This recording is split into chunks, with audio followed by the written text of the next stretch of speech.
One morning in the early spring of 1943, a 29-year-old woman named Carolyn hunched over a sink basin that was inside of a laboratory in a US government building in Washington, D.C. And this basin was full of this greenish-blue liquid that smelled so bad it actually was making Carolyn nauseous. But she couldn't leave the room because this was her job. I mean, this was a highly classified and potentially life-saving thing that she was doing. And so Carolyn checked the recipe one more time on the clipboard right next to her, and then measured out 1 cup of the special type of acidic salt, and she poured it into the liquid, and she sort of plugged her nose as it began to bubble and more gross vapors began to come up into the air. So Carolyn worked for a government agency called the Office of Strategic Services, or OSS, which was a precursor to the CIA.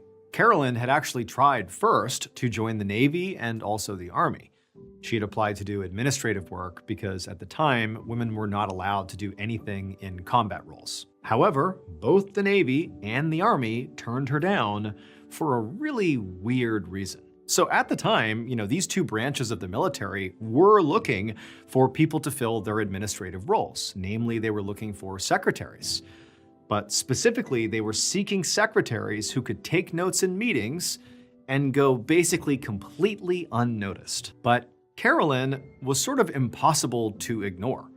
She was 6 foot 2 inches tall, and she had a booming voice and a huge personality. And so basically, she drew a lot of attention, and the military had known that very likely her presence would be too distracting in these meetings, and so that's why they turned her down. So when she was rejected, Carolyn had gone on to apply for work at the OSS, hoping to maybe become a spy. But they also turned her down really for the same reason. She was just too conspicuous to blend into a crowd, so how could she possibly be a spy? Now, for Carolyn, this had been sort of heartbreaking. I mean, it was sort of like, she thought she was going to be able to serve her country, and now she's being told, you basically can't. And so feeling like, she didn't have much to lose, she just went to the OSS and just said, look, I know I can't be a spy, but do you have any other jobs available that I could do? What do you got? Anything. I'm open to it. And it was through this approach that the OSS said, actually, yes, we do have something for you. And she would go on to become the executive assistant to one of the lead scientists for the OSS. And so now, in that capacity, she was working on a very important secret science project for the government. And so that day in the lab, after the mixture had stopped bubbling a little bit, Carolyn very carefully added some more ingredients. There was some copper acetate and black food dye, and then once they were in the wash basin as well, it was done. At this point, Carolyn very carefully scooped some of this mixture up in a ladle, and she poured it into a glass beaker and then handed it off to a lab assistant and told him she had followed the recipe exactly. He took the mixture and thanked her and told her he was now going to dehydrate it into several solid cakes, and then they would test it. A few weeks later, Carolyn was back in the laboratory copying some notes from some of the more recent versions of the experiment she'd been working on. And she looked up when her boss, a scientist named Major Harold J. Coolidge, walked into the room. Major Coolidge was a scientist from Harvard University, and he was in charge of this whole secret project that Carolyn was working on. And he walked in and he had a big smile on his face, and he put a memo down on the table in front of Carolyn. And Carolyn grabbed it and she read it over, and as she did, her heart began to race. The memo said that the US Navy had taken different versions of the dehydrated cakes that they had been making out into the ocean to shark-infested waters, and then attached these cakes to bags of raw fish meat and submerged them in the water.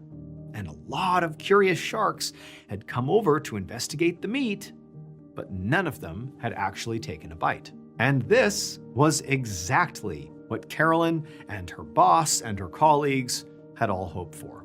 So the government had basically hired the OSS to create a brand new life-saving product, shark repellent. And soon, this very same shark repellent that Carolyn worked on was actually issued to the entire US Navy.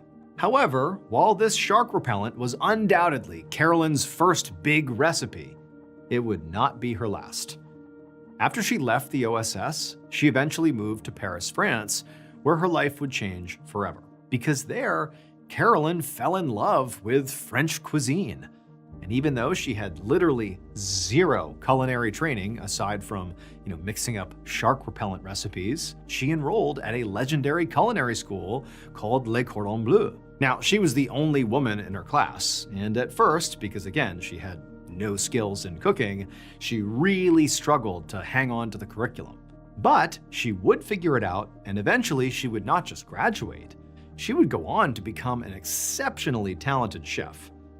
She went on to co-author a cookbook that sold more than 3.5 million copies, and then after that, she landed a deal for a cooking show on TV. And viewers all over the world not only loved her cooking, but they really just fell in love with her, like her personality. And so she would go on to become one of the most beloved and influential chefs in history, credited with bringing French cooking into American homes. Before there was Gordon Ramsay or Barefoot Contessa, there was Carolyn, a 6'2" celebrity chef with a booming voice and a magnetic personality who used to make shark repellent. The very traits that initially kept her from serving her country made her unforgettable in every kitchen in America. Her middle name was Carolyn, but you know her as Julia Child.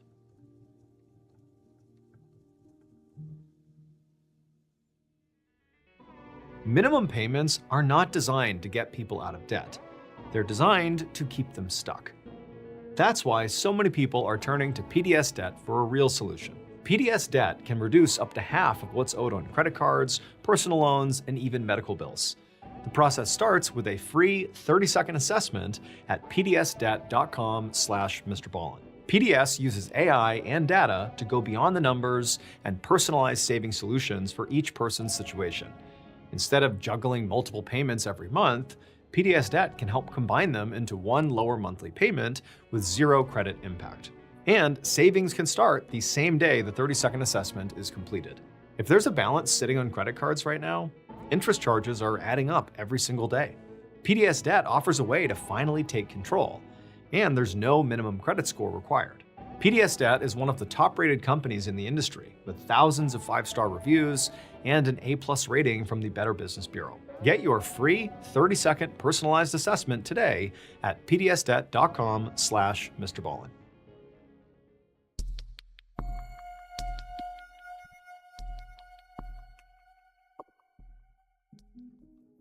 On the afternoon of June 12, 1962, an 18-year-old boy named George Jr. drove through his hometown of Modesto, California, on his way home for dinner. But as he was driving, George Jr. could not help but feel like he was really dreading actually getting there. So he and his father had been fighting a lot lately, ever since he had told his dad that he did not want to go to college, and instead he wanted to become a race car driver. And his dad thought this was a ridiculous idea and that George Jr. was wasting his potential. So George Jr. was a very smart kid. In particular, he was very good at art and photography, but he also got distracted really easily, and because of that, he really had not pursued anything all that seriously at any point in his life. That is, except for cars. A few years back, George Jr. had begun hanging around mechanic shops and sort of fell in love with cars. He thought they were fascinating. And at that point, his father actually bought him a small Italian car called a Fiat. And George Jr., after getting this car, sort of became obsessed with it, and he wound up souping up the engine and basically turned this little car into sort of like a race car. And he'd actually begun entering his little car into local car races.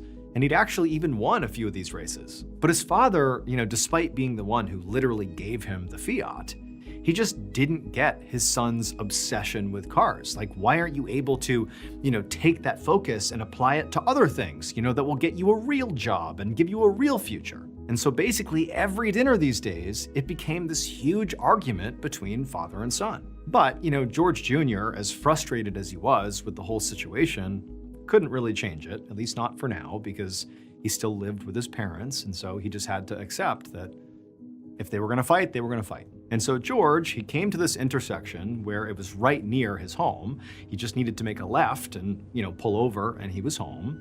He comes to a stop, he puts on his blinker, and he begins making the turn when he hears this really loud screeching sound and then feels his own car jolt forward, and then everything went black. 2 weeks later, George Jr. was laying in a hospital bed in the intensive care unit at the local hospital, watching daytime reruns on the TV in his room. He was in so much pain that he could barely move, so all he did was just watch TV. So 2 weeks earlier, when George was, making that turn and then something happened, well, what it was is another car came speeding down the road and smashed into George's car so hard that it sent his car, his little Fiat, flying, and it flipped 3 times. And while it was flipping, George Jr. was ejected from the car, and actually it saved his life because the moment he was ejected, his car smashed into a tree and sort of wrapped around it.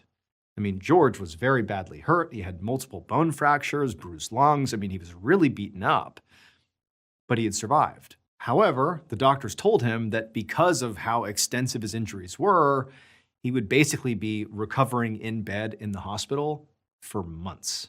But again, George Jr. just felt lucky to be alive at this point. And really, as he laid in bed, watching TV and just sort of stuck there, he began to think that, you know what, maybe this is my wake-up call. Maybe I do need to make some changes in my life. 2 years later, George Jr., who by this point was fully recovered from his injuries, stood at the finish line at a racetrack and raised his camera. And the race cars came whipping toward him on their last lap, and he snapped the photo finish. So since his near-death experience, George Jr. had made some big decisions. In the hospital after his accident, he had realized that really, his dad had been kind of right, that in some ways he was wasting his potential. So after getting out of the hospital, George Jr. had enrolled in community college, and he really applied himself to his schoolwork to the point where his father was really impressed. Also, George Jr. had decided that he really didn't want to race cars anymore. He loved cars still, but it just felt like it was sort of reckless and not so much his thing anymore. Instead, he had, along with, focusing on his schoolwork, he had also picked up his camera and really gotten back into his old hobby of photography. In fact, George Jr. had grown to love photography so much that after community college, he had applied to the prestigious cinematography program at the University of Southern California. But after sending off his application, he was pretty sure he would not get in because despite his efforts with his schoolwork at community college, he still knew his grades likely were not up to snuff. Now, George Jr. walked over to the podium to take some photos of the winning driver. But as he walked over there, this middle-aged man came up beside him and just asked George Jr. about his photography. They spoke for a few minutes, and then at some point, the man actually formally introduced himself as Haskell Wexler. And he said that he was actually a cinematographer in Hollywood. And George Jr., when he heard this, he sort of felt starstruck. And he told Haskell about how he had recently applied to USC to try to get into their cinematography program, but he felt like it was kind of a long shot. And when Haskell heard this, he said, "George, I know people at USC. Let me make some calls. I'll get you in." And sure enough, not long after this fateful meeting, George Jr. would receive an acceptance letter from USC's film school. But this moment in George Jr.'s life, receiving this unbelievable acceptance letter, did not just alter George's life forever. It also would go on to completely alter cinema in general forever. Because about 13 years later, George Jr. would go on to create one of the most groundbreaking films in history. His movie revolutionized sound design and visual effects, and it would go on to become part of the most successful movie franchise of all time. George Jr. is better known today as George Lucas, and his film franchise was Star Wars.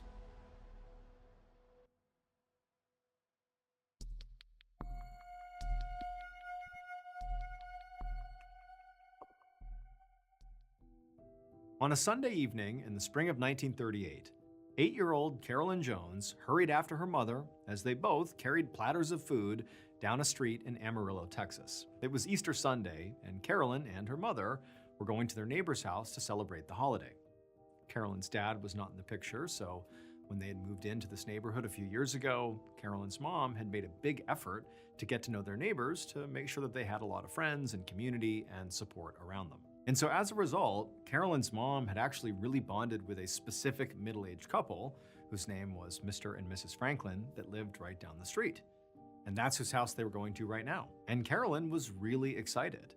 because the Franklins had always been so nice to her, and this holiday dinner usually meant sweets and some fun Easter games like decorating eggs. Less than an hour later, Carolyn, her mother, and the Franklins were all sitting around the table eating some food. The grown-ups were having a very animated discussion about something very boring, and Carolyn was feeling just completely antsy. She just wanted this very boring adult part of the evening to end so she could have some candy and go play. And so while she's feeling this way, the phone rang in the Franklin's house. And since the grown-ups were very busy talking, Mrs. Franklin asked Carolyn if she wouldn't mind going and answering the phone and seeing who it was. So Carolyn, who was excited to have really anything to do at this point, she jumped up and she grabbed the phone and said, "Hello." And on the other end was an operator who said this was a collect call coming in from somebody named Joyce. Carolyn knew that Joyce was the Franklins' adult daughter. And also Carolyn knew from her own mother that Joyce had moved away a few years ago to go to school in Missouri. So when Carolyn heard this, she called over to the table and said there was a collect call coming in from Joyce. But when she did this, the room, which just a second ago had been, sort of noisy as the adults were chatting the whole time, the room went completely silent. Mr. and Mrs. Franklin just stared at Carolyn, and to Carolyn's surprise, they sort of looked mad. Then Mr. Franklin got up and he walked over to Carolyn and sort of aggressively took the phone out of Carolyn's hand, and then to the operator, he said, "Put the call through." Carolyn felt like she'd done something wrong, but she had no idea what. So she was just feeling totally shocked and embarrassed and just kind of stepped aside to watch Mr. Franklin as he listened to the caller speak. It would turn out that in past years, at Easter dinners before this one, the Franklin's daughter, Joyce, would always make the drive home from her school in Missouri to be with her parents in Texas. And in years past, when she couldn't make the trip, she had always been really good about calling her parents and letting them know. And that was what Joyce had been calling about that night. When her father answered the phone and Joyce was put through, she said, "Daddy, I can't get home." But this year, Joyce's call was not routine. In fact, it was like the single most shocking thing that could have happened. Because a year earlier, during last Easter, when Joyce had been literally on her way home from school to see her parents, she'd gotten in a car accident and died. No one was ever able to explain that phone call, but the experience of being the one who actually answered the phone and being there when Mr. Franklin's face went white and he fainted, like that experience for 8-year-old Carolyn was incredibly formative. In fact, in many ways, it's like her life changed in that exact moment. And from that point forward, Carolyn really went on to fully embrace the macabre in her life. And through that, she ultimately became a very famous actress and scream queen, appearing in dozens of thrillers and horror films. Her most iconic macabre role was being Morticia Addams in the original Addams Family TV series.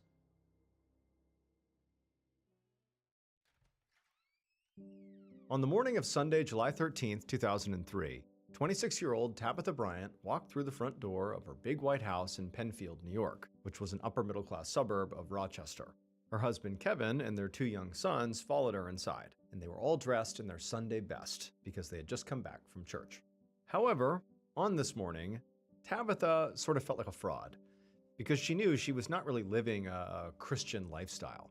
So Tabitha was actually having an affair with a guy named Keith, and her husband, Kevin, who was 45 and nearly 20 years her senior, he had recently found out about it and confronted her about it. Tabitha, during this confrontation, had promised Kevin that she would end the affair. And then she and Kevin had agreed that they really needed to work on their marriage together. But despite sort of coming to a kind of resolution, it was very obvious that Kevin was still very mad at her. And so Tabitha had been sleeping on the pull-out couch in the den ever since. Now, Tabitha watched as Kevin grabbed his briefcase off the kitchen counter. He kissed their 2 boys goodbye, and then he walked back out to his car. Tabitha was used to him disappearing to the office on the weekends. Kevin was a lawyer, and he worked basically all the time. And, they did depend on his salary, his big salary, to pay their mortgage and also finance their expensive lifestyle with vacations and lots of nights out. Now, despite Kevin's salary being so sizable, they had for a while tried to supplement his income by renting out a bedroom in their house to Tabitha's half-brother, Cyril Weinbrenner, and his girlfriend, Cassidy Green. However, that arrangement, despite it being profitable for the couple, had ultimately soured when Cyril, the half-brother, had begun using drugs inside of the house. And so Cyril and Cassidy had moved out 2 months earlier, but despite, the terms on which they left, the group, Cyril, Cassidy, Tabitha, Kevin, their family, they remained friends, and they would still actually spend time together on the weekends. It was just they were not able to live together. Now, Tabitha, she did like having that extra money coming in, but the truth was, having her whole house back to herself was ultimately a good thing. Like, she felt relieved in some ways. But also, there was a part of her that sort of missed having, her half-brother and Cassidy around. Especially when Kevin was, gone all the time working. Like, she just felt lonely. And also, on top of just being lonely, Tabitha often was the one saddled with childcare. They had a toddler and a 5-year-old, and, she was just sort of taking care of kids all the time, or sort of isolated. It was just exhausting. And now, as she watched Kevin back his car out of the driveway, she could tell today was going to be another long, exhausting, lonely day.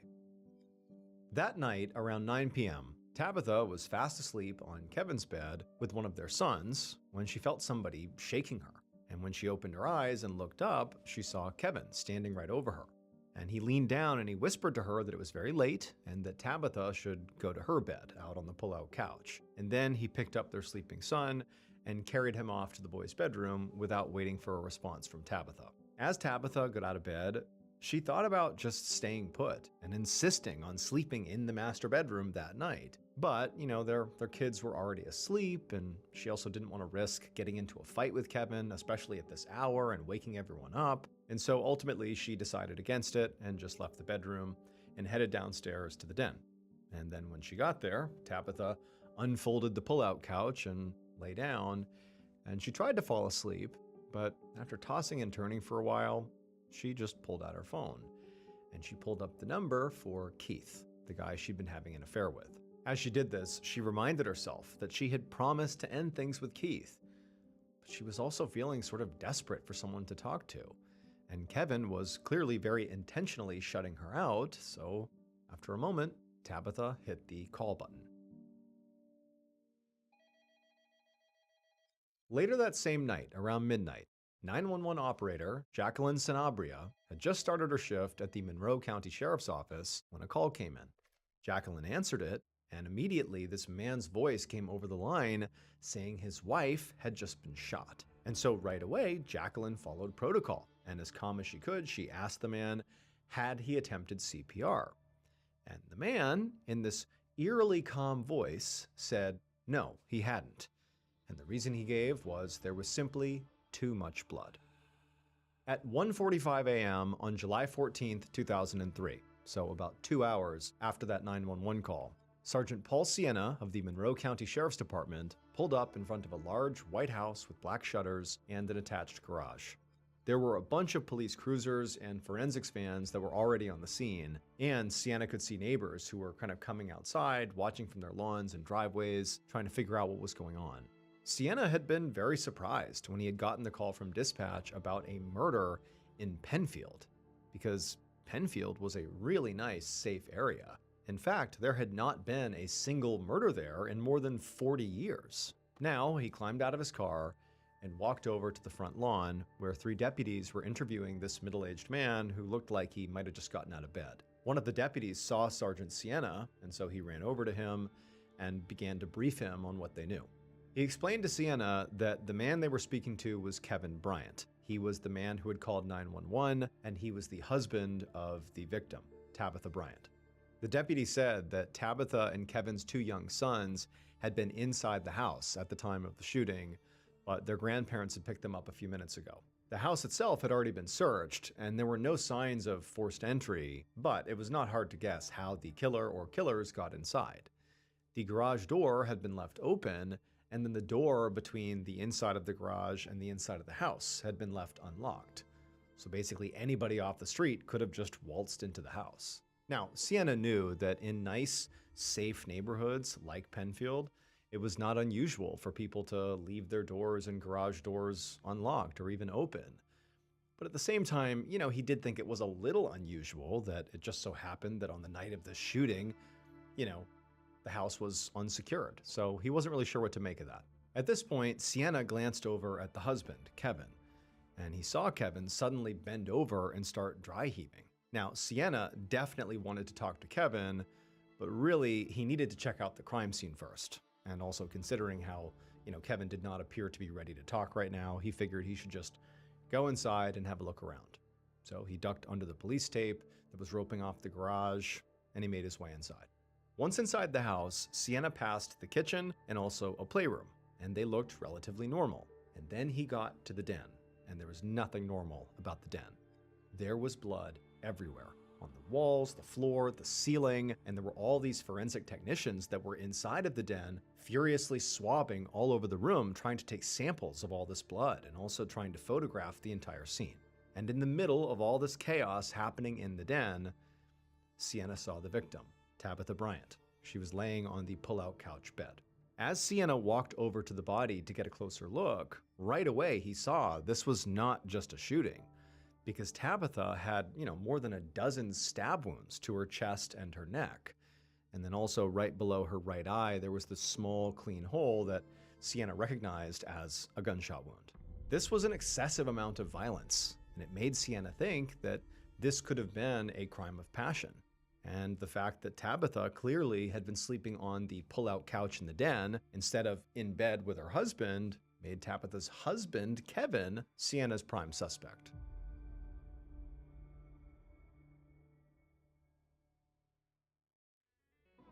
I saw something on CNBC about hiring that really stuck with me.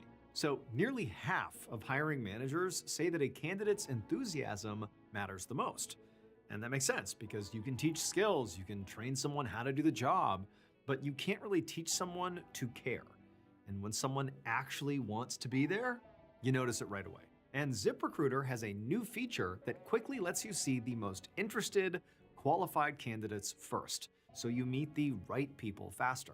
And now you can try it for free at ZipRecruiter.com/Ballen. ZipRecruiter's smart matching technology connects you with qualified candidates instantly, and candidates can tell you in their own words why they're interested in your job. No wonder ZipRecruiter is the #1 rated hiring site based on G2. Use ZipRecruiter and find enthusiastic talent fast. 4 out of 5 employers who post on ZipRecruiter get a quality candidate within the first day. And again, now you can try it for free at ZipRecruiter.com/Ballen. Again, that's ZipRecruiter.com/Ballen. Meet your match on ZipRecruiter. At 8:40 a.m. on July 14th, 2003, so about 9 hours after Tabitha Bryant was killed, Sergeant Paul Sienna sat across from her husband, Kevin, at a diner in Rochester, New York. Now, normally, Sienna would conduct interviews like this at the sheriff's office, but he was starving after spending all night on his feet at the crime scene, and he also hoped that, this informal setting would hopefully get Kevin to be a bit more talkative. So Sienna was suspicious of Kevin, one, because he was the husband of the victim, and right away, in murder cases, spouses are regarded as early suspects, and then also just this unusually violent murder. I mean, the murder itself was rare in a town like this, but it was just so violent, so much gore and blood. It just sort of screamed, this is a personal attack. This is a crime of passion. Again, making Kevin seem sort of suspicious here. However, the physical evidence made it look like Kevin actually could not have done it. He didn't have any blood or defensive injuries on him, which would make sense if he was the killer. I mean, given how much blood was at the scene, there should be some on him. And Sienna had checked the sinks and showers at the house to see if maybe Kevin had gotten blood on himself but cleaned himself up before police arrived.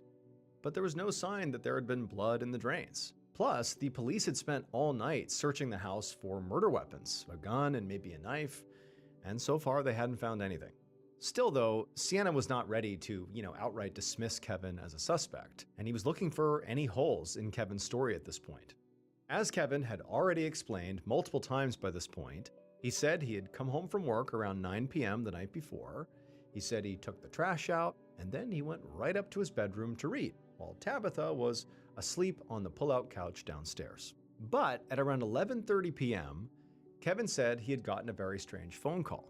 He had answered, and it was a woman, and she had said hello, but then it was silent, and there was just static on the line.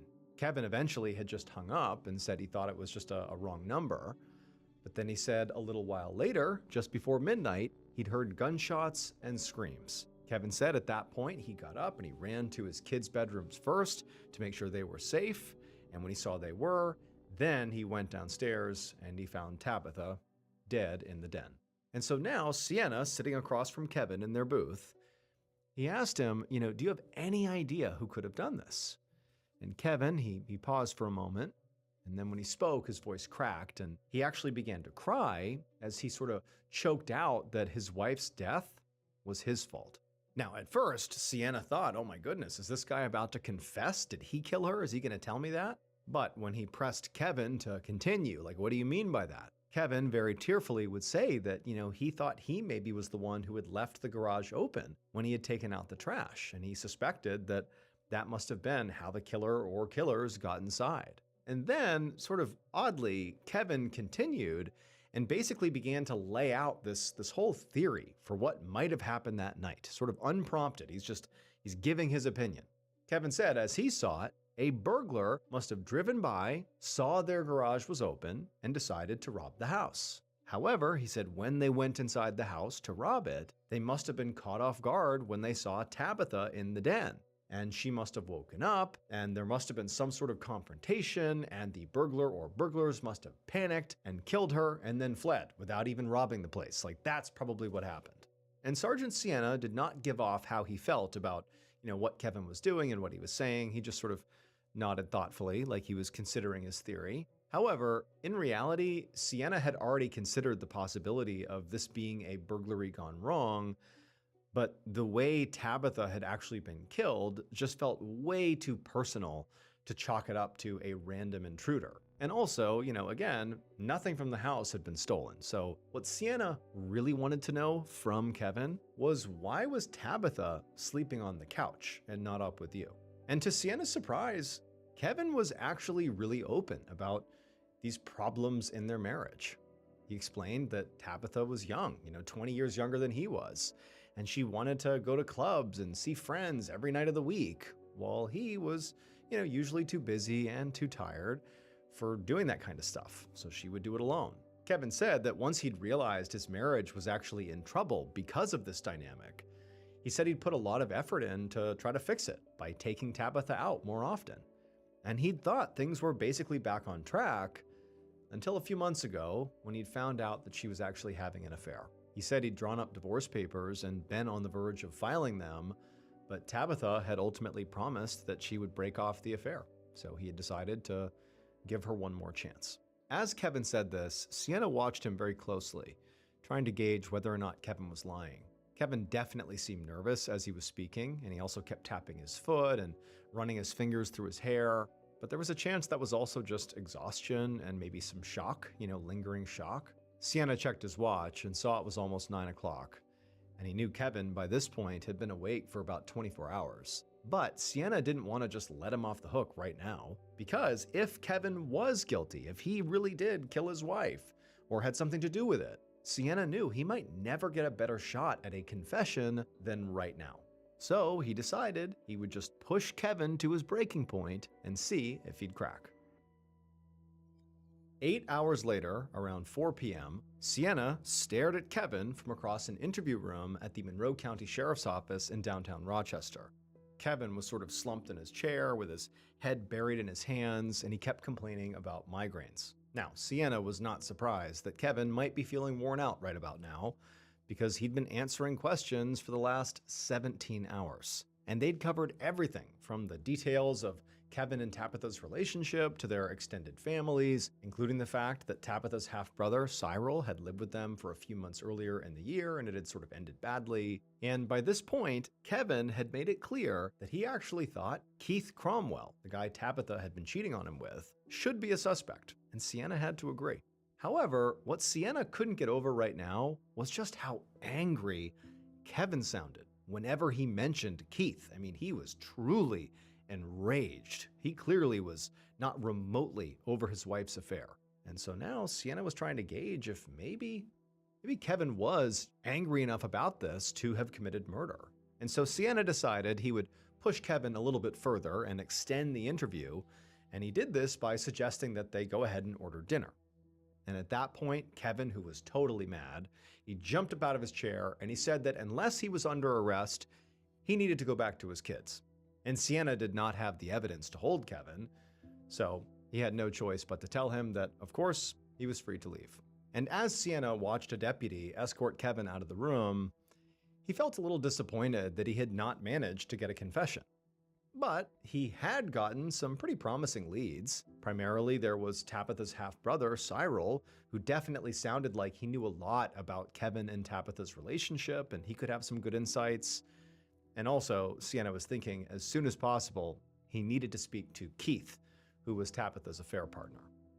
At 10 a.m. the next morning, Sergeant Sienna sat across from a broad-shouldered, bald, middle-aged man in the living room of a small house outside of Rochester. This was Keith Cromwell, the man that Tabitha had been having an affair with, and he struck Sienna as being a pretty tough, intense guy.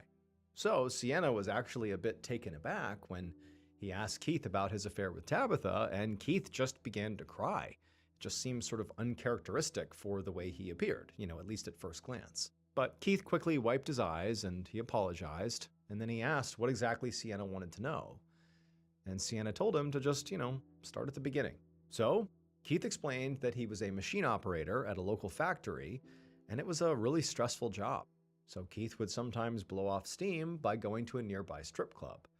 And it was at that strip club about 6 months earlier that he had met Tabitha Bryant. And this really caught Sienna off guard, and he immediately asked Keith, what was Tabitha doing there at the strip club? But Keith just shrugged and said Tabitha had a wild side. She was a regular there. Sienna was still sort of taken aback by this and really didn't know what to think of it, but he just told Keith to keep telling his story. And so Keith continued, and he explained how he and Tabitha had exchanged numbers that first night, and then started texting and calling, and how that eventually turned into regular meetups when Kevin was at work. He said by July, they were hanging out several times a week and speaking on the phone basically every day. And Keith said this continued right up until Tabitha's death. And here, Sienna had to stop Keith again, because Kevin had told Sienna that Tabitha and Keith, their affair was over. But here Keith was basically telling Sienna the opposite. And so when Sienna pressed him on it, Keith said that actually Tabitha had called him around 11 p.m. on Sunday night, only about an hour before she was killed. And so this timing just felt like way too big of a coincidence, and it made Sienna wonder if Keith was actually just trying to give himself an alibi. Except it was not a very good one, because Keith lived close enough to Tabitha and Kevin that after that last phone call at about 11 o'clock, he would have had time to hang up the phone and drive over to their house and commit the murder by midnight. So this really wasn't an alibi. So now Sienna realized he was in a tough spot here. Tabitha's affair really gave both Kevin and Keith strong motives to want to kill her. And so basically neither man could be ruled out. They were kind of like equally primary suspects at this point. And on top of that, the additional information that Tabitha had been a regular at a strip club just raised a lot of additional questions. He realized he really needed to speak to someone who really knew Tabitha.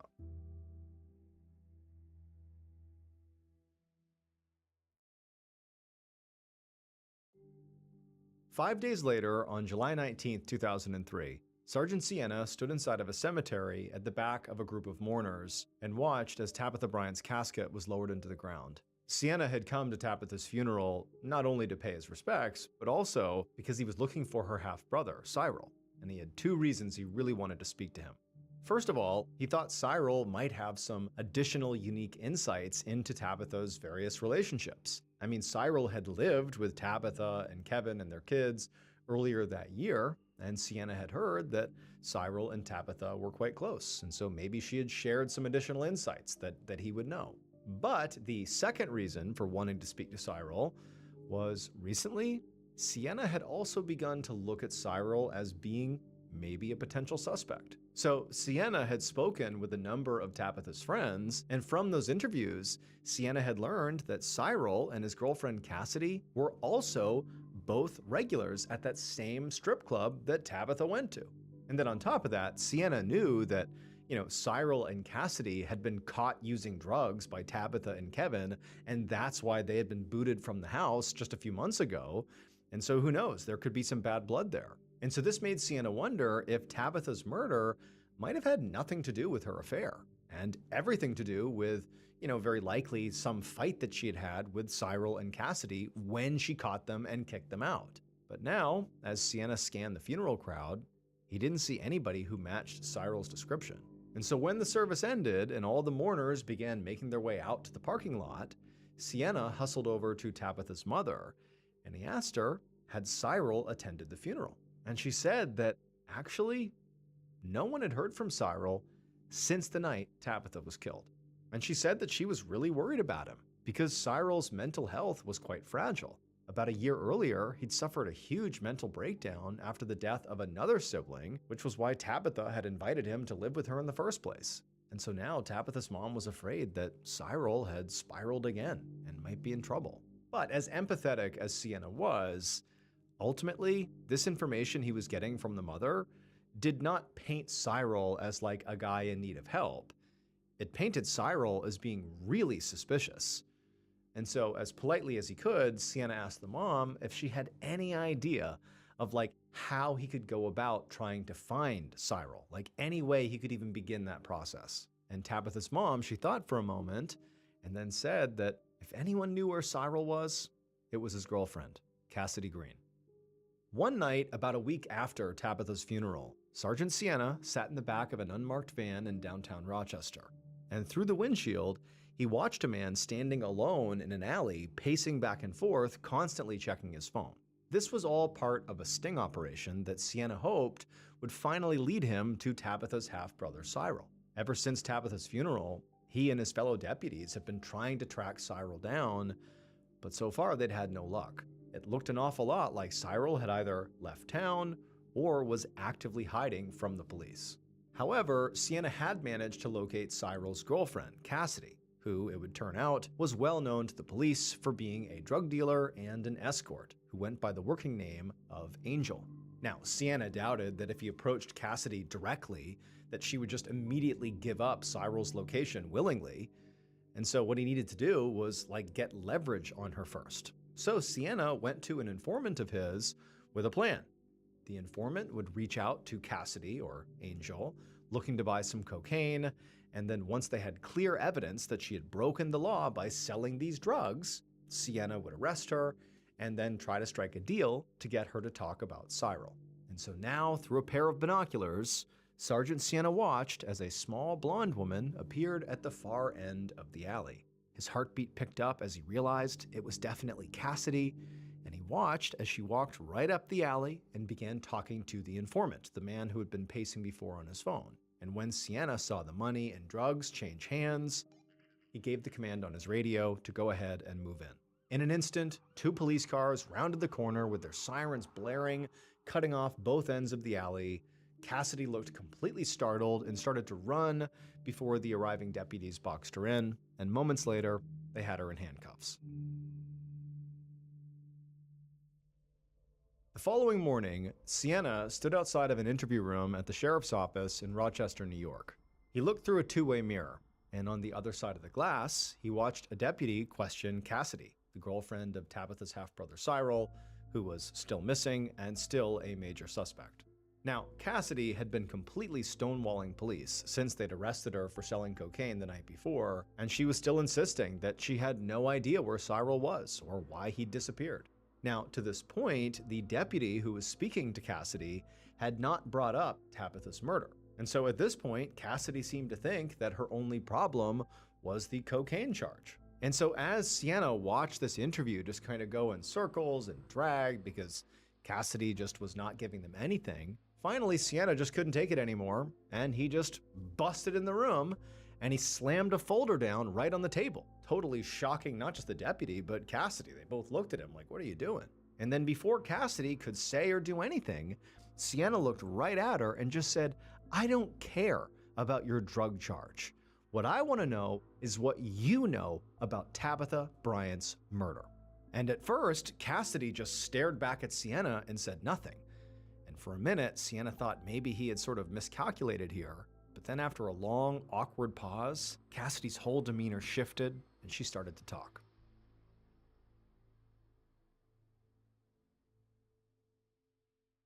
Based on witness testimony, evidence collected at the crime scene, and the killer's eventual confession, here is a reconstruction of what police believe happened to Tabitha Bryant on the night of July 13th, 2003.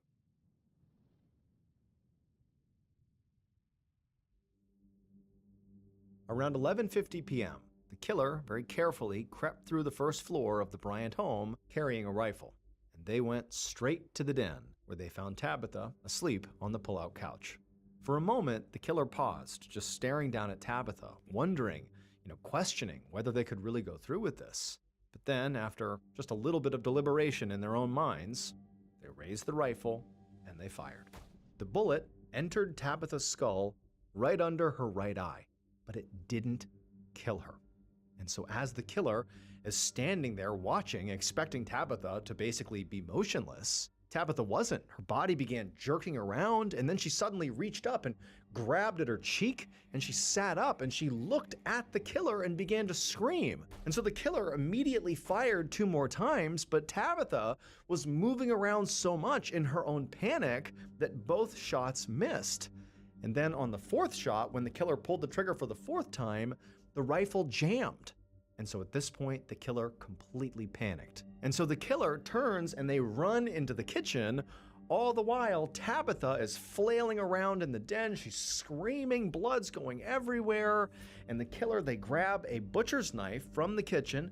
They run back into the den. And when they get there, they see Tabitha is now standing. And she's clutching at her face. She's screaming. And the killer tackles her back onto the bed and begins stabbing her over and over again in the neck and the chest until she does finally go limp. When the killer climbed off of Tabitha and stood back up, they realized they, like the rest of the room, were covered in blood. And so the killer began just sort of backing away from the scene, not really sure what they were going to do. And as they're doing this, they hear a noise behind them and they whip around and they see there was a figure coming down the stairs. And when this figure got to the bottom of the stairs, they walked right up to the killer and handed them an envelope. And the killer took the envelope, blood all over them. They take the envelope, they open it up, they look inside to confirm that yes, it was stuffed with $100 bills. It would turn out the person who actually wielded the rifle and the knife and literally killed Tabitha was her half-brother Cyril. He got covered in blood so that the real mastermind, Tabitha's husband, Kevin, could keep his hands clean. Kevin paid Cyril and his girlfriend Cassidy $5,000 to do his dirty work for him. Cyril committed the murder, and Cassidy drove the getaway car. But long before they got to the house that night, Kevin was setting things up so that the murder would go according to his plan. Kevin opened the garage and unlocked the door to the house so that Cyril could come inside no problem. And when he found Tabitha in their bed upstairs, he woke her up and told her to head on down to the den, where he knew Cyril would look for her. Kevin was motivated by anger over Tabitha's affair with Keith, and also the fear that he would lose his kids if they got divorced. But ironically, it was actually Kevin's own actions that drove Tabitha, literally, into Keith's arms. Kevin portrayed himself as this, hardworking lawyer who basically was a workaholic, and all he did was provide for his family. But in reality, he was a drug and sex addict who routinely brought sex workers to his law office. His idea of working on his marriage, as he said he and Tabitha were doing after he discovered her affair, really just involved taking Tabitha to strip clubs and then pressuring her into having group sex with other sex workers. And then he would also pressure her to give lap dances to the other clientele. And one of those other clientele was Keith. That's how they met. Kevin and Cyril were both convicted of first-degree murder and sentenced to life without parole. As for Cassidy, she ultimately took a plea deal and received 15 years.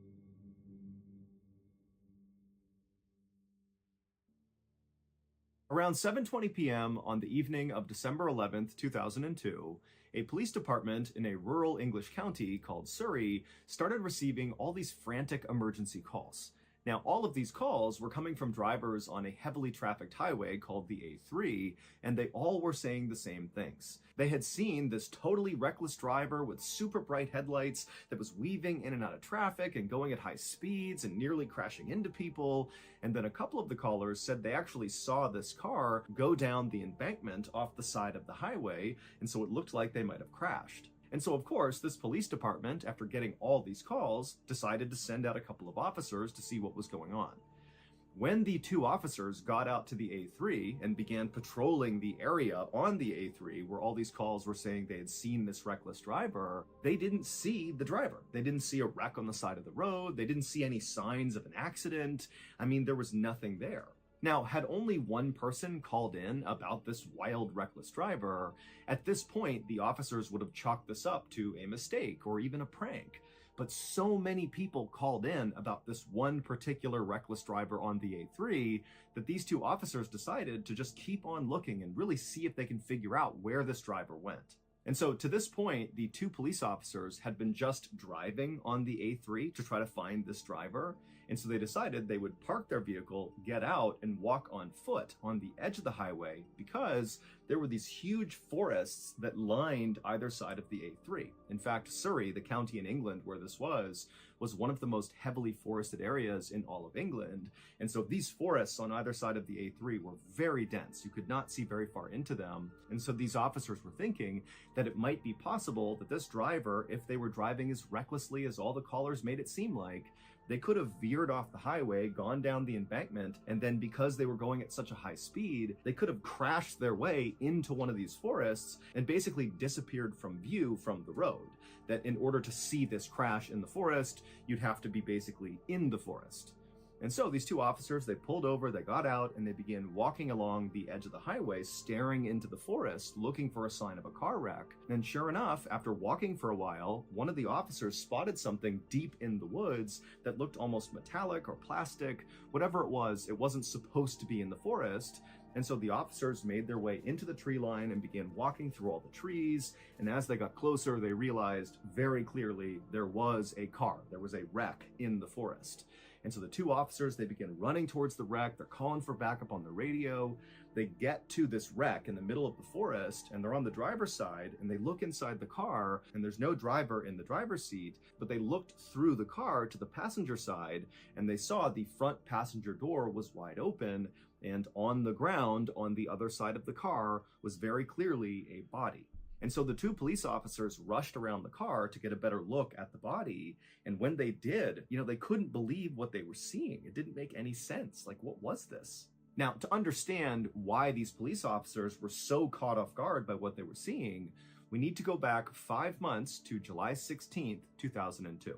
On that night, a 21-year-old man named Christopher Brian Chandler finished up his beer at a pub in West London. And for reference, where this pub was located was about 1 hour north of that stretch of the A3 highway in Surrey where the car was found in the woods. This night, Christopher had gone to this pub with a close friend of his. This was meant to be a fun night out.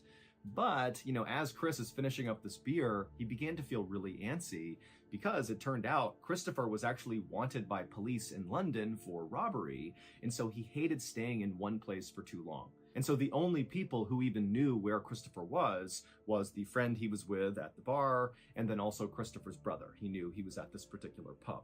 And so finally, Christopher got so anxious about being in this pub for too long that he told the friend he was with that he just wanted to leave. And so he said goodnight to his friend. The friend stayed at the pub, and Christopher left, got in his car, and began driving south. But Christopher never arrived at the place he was trying to go. He just sort of disappeared, and nobody heard from him again. Christopher's brother eventually would report Christopher missing, but remember, the brother knows Christopher is wanted for robbery, and so Christopher suddenly going on the lam and just disappearing for a while was kind of par for the course, and so the brother really didn't think this was a big deal. And also, the police felt the same way because they know Christopher is trying to elude them, and so it makes sense he would be missing. And so as a result, nobody really followed up on Christopher's missing person report. Everybody just kind of moved on. That is, until 5 months later, when all those drivers began calling into the police in Surrey about seeing this totally reckless driver careening down the A3, who eventually crashed into a ditch. And then those two officers, they went out to that stretch of A3, and sure enough, it was Christopher's car, and the body on the ground was Christopher. However, there was a problem. When the two police officers walked up on Christopher's car and saw it for the first time, they were struck by how old it looked. But it didn't really register with them why that would matter. It just stood out to them that this is a really, really old and rusted up car. But when they went around to look at the body on the ground, Christopher's body, they saw that his body was actually mostly a skeleton, which meant Christopher did not crash and die on this night, December 11th, 2002. Very likely, he crashed and died 5 months earlier, right around the time he disappeared. Now, the Surrey police, they say that this was all just one big coincidence, that the reckless driver that all these drivers were reporting that night on the A3 must have not crashed and actually just kind of got away, and then just by coincidence, when the police were searching that area of the A3 for the reckless driver, they happened upon Chris and his car.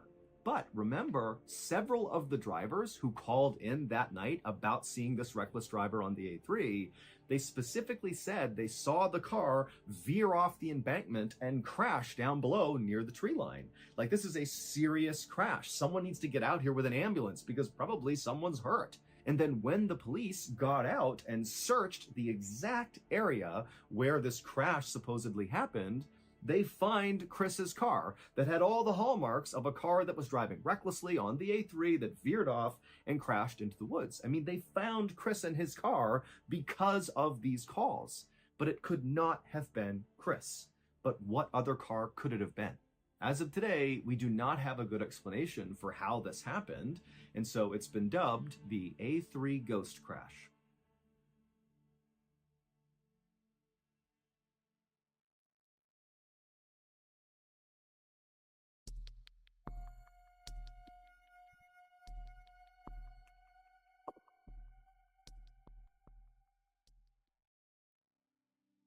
On June 1st, 1937, Amelia Earhart took off from Oakland, California on an eastbound flight around the world. It was her second attempt to become the first pilot ever to circumnavigate the globe. She, along with her flight navigator Fred Noonan, flew to Miami and then down to South America, across the Atlantic to Africa, and then east to India and Southeast Asia. The pair reached Lae, New Guinea on June 29th. A couple days later, on July 2nd, Earhart and Noonan would depart Lae, and they would make their way to tiny Howland Island, which was their next refueling stop, but they would never arrive. What Earhart was trying to accomplish at the time was such a big deal, and so when they disappeared, it was heartbreaking, and it made international headlines, and this huge search is launched for them, but they can't find them, and after 2 weeks, they officially declared they were lost at sea and most likely dead. 3 years later, and 350 miles away from Howland Island, which was the island Earhart and Noonan were trying to get to before they vanished, a British scientist was on this tiny little uninhabited island called Niku Maroro, and they made a startling discovery. He found an incomplete skeleton next to what looked like the remains of a campfire, and their skeleton was kind of torn all over the place, like they had been ripped limb from limb. Because of Niku Maroro's proximity to Howland Island, everybody speculated that this has got to be the body of either Amelia Earhart or Noonan. The bones were sent to 2 doctors in Fiji, and they unfortunately said, no, this isn't Earhart or Noonan, this is somebody else. So those bones were ultimately disposed of because no one could claim them or knew who they were, and everybody just kind of forgot about it until 2017, when a forensic anthropologist decided to manually re-examine the measurements of the bones that were taken off of Niku Maroro Island and compare them to real measurements of Amelia Earhart. And they discovered that clearly those doctors in Fiji had made a mistake, because the measurements of these bones match Amelia Earhart almost exactly. So researchers go back to Niku Maroro Island and they go to the area where these bones were found near that campfire, and they look around and they find a couple 1930s era bottles, glass bottles, and one of them is a freckle cream, and Amelia Earhart had lots of freckles and she liked to use freckle cream to cover them up. She was kind of famous for doing that.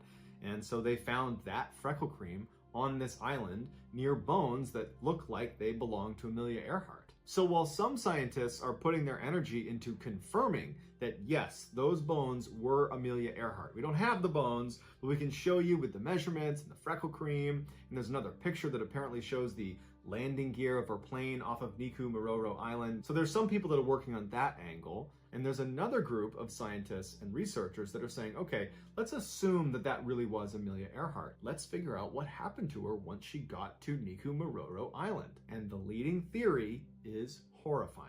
Although Niku Maroro Island is uninhabited by people, it is inhabited by one of the scariest creatures on the planet, the coconut crab. They're 3 feet long, they can carry at least 6 times their body weight, and they use their pincers that are as strong as a lion's jaw to rip open coconuts, which is their main source of food. But coconuts are not the only thing they eat. They'll also eat pigs, they'll eat each other, they'll even eat themselves. And they're prolific climbers because they need to get up to get to the coconuts.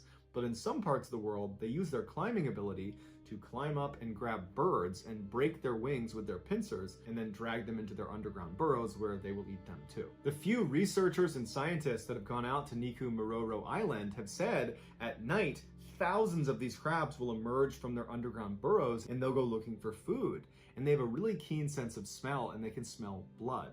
So when one of the crabs goes up and grabs a bird and starts ripping it apart, the thousands of others will come charging over and swarm the bird because they've smelled the blood, and they'll rip it to pieces and they'll all try to get in on the action. And so the theory goes, Earhart and Noonan are making their way to Howland Island, they get off track somehow and they wind up crash landing 350 miles away on Niku Maroro Island on one of the reefs. Noonan probably dies on impact, and Earhart, who's badly wounded and probably bleeding, she gets onto the island and she makes her way up to that area where that campfire was found. And for some amount of time, Earhart is able to survive off of whatever she had on her in those glass bottles, but in her weakened state and bleeding, at some point she probably attracted the coconut crabs who one night came out and swarmed her, ripped her to pieces, and ate her. Today, Niku Maroro Island is only inhabited by the coconut crabs and it's protected land under the Republic of Kiribati. And so if you want to go, you have to get express permission from the Republic of Kiribati, and they send someone to go with you.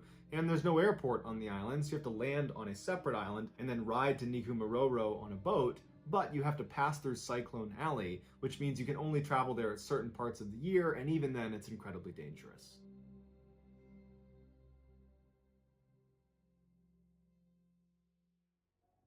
You can predict the Summer Soccer Showcase action all the way to the final match with FanDuel Predicts. All you have to do is sign up to get your $25 bonus. I downloaded FanDuel Predicts during one of the matches just to try it, and let me tell you something. Every play suddenly mattered way more, and every pass had a little more weight to it. It's all right there on your phone, super easy, and it kind of pulls you into the action in a way that just watching doesn't. Sign up now for your $25 bonus on FanDuel Predicts. Go to fanduel.com/predicts to sign up. That's fanduel.com/predicts to get your $25 bonus.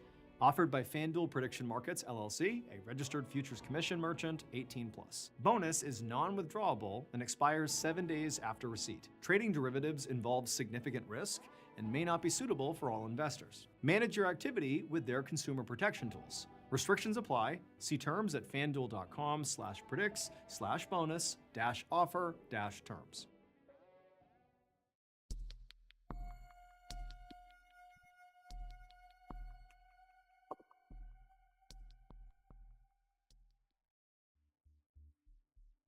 At around 5 o'clock in the evening on June 25th, 1999, a man named Ricky McCormick stumbled into an emergency room in St. Louis, Missouri, with his hand over his chest, complaining that he couldn't breathe. He said he had asthma, and earlier that day he had been cutting the grass, and so maybe that had caused a flare-up.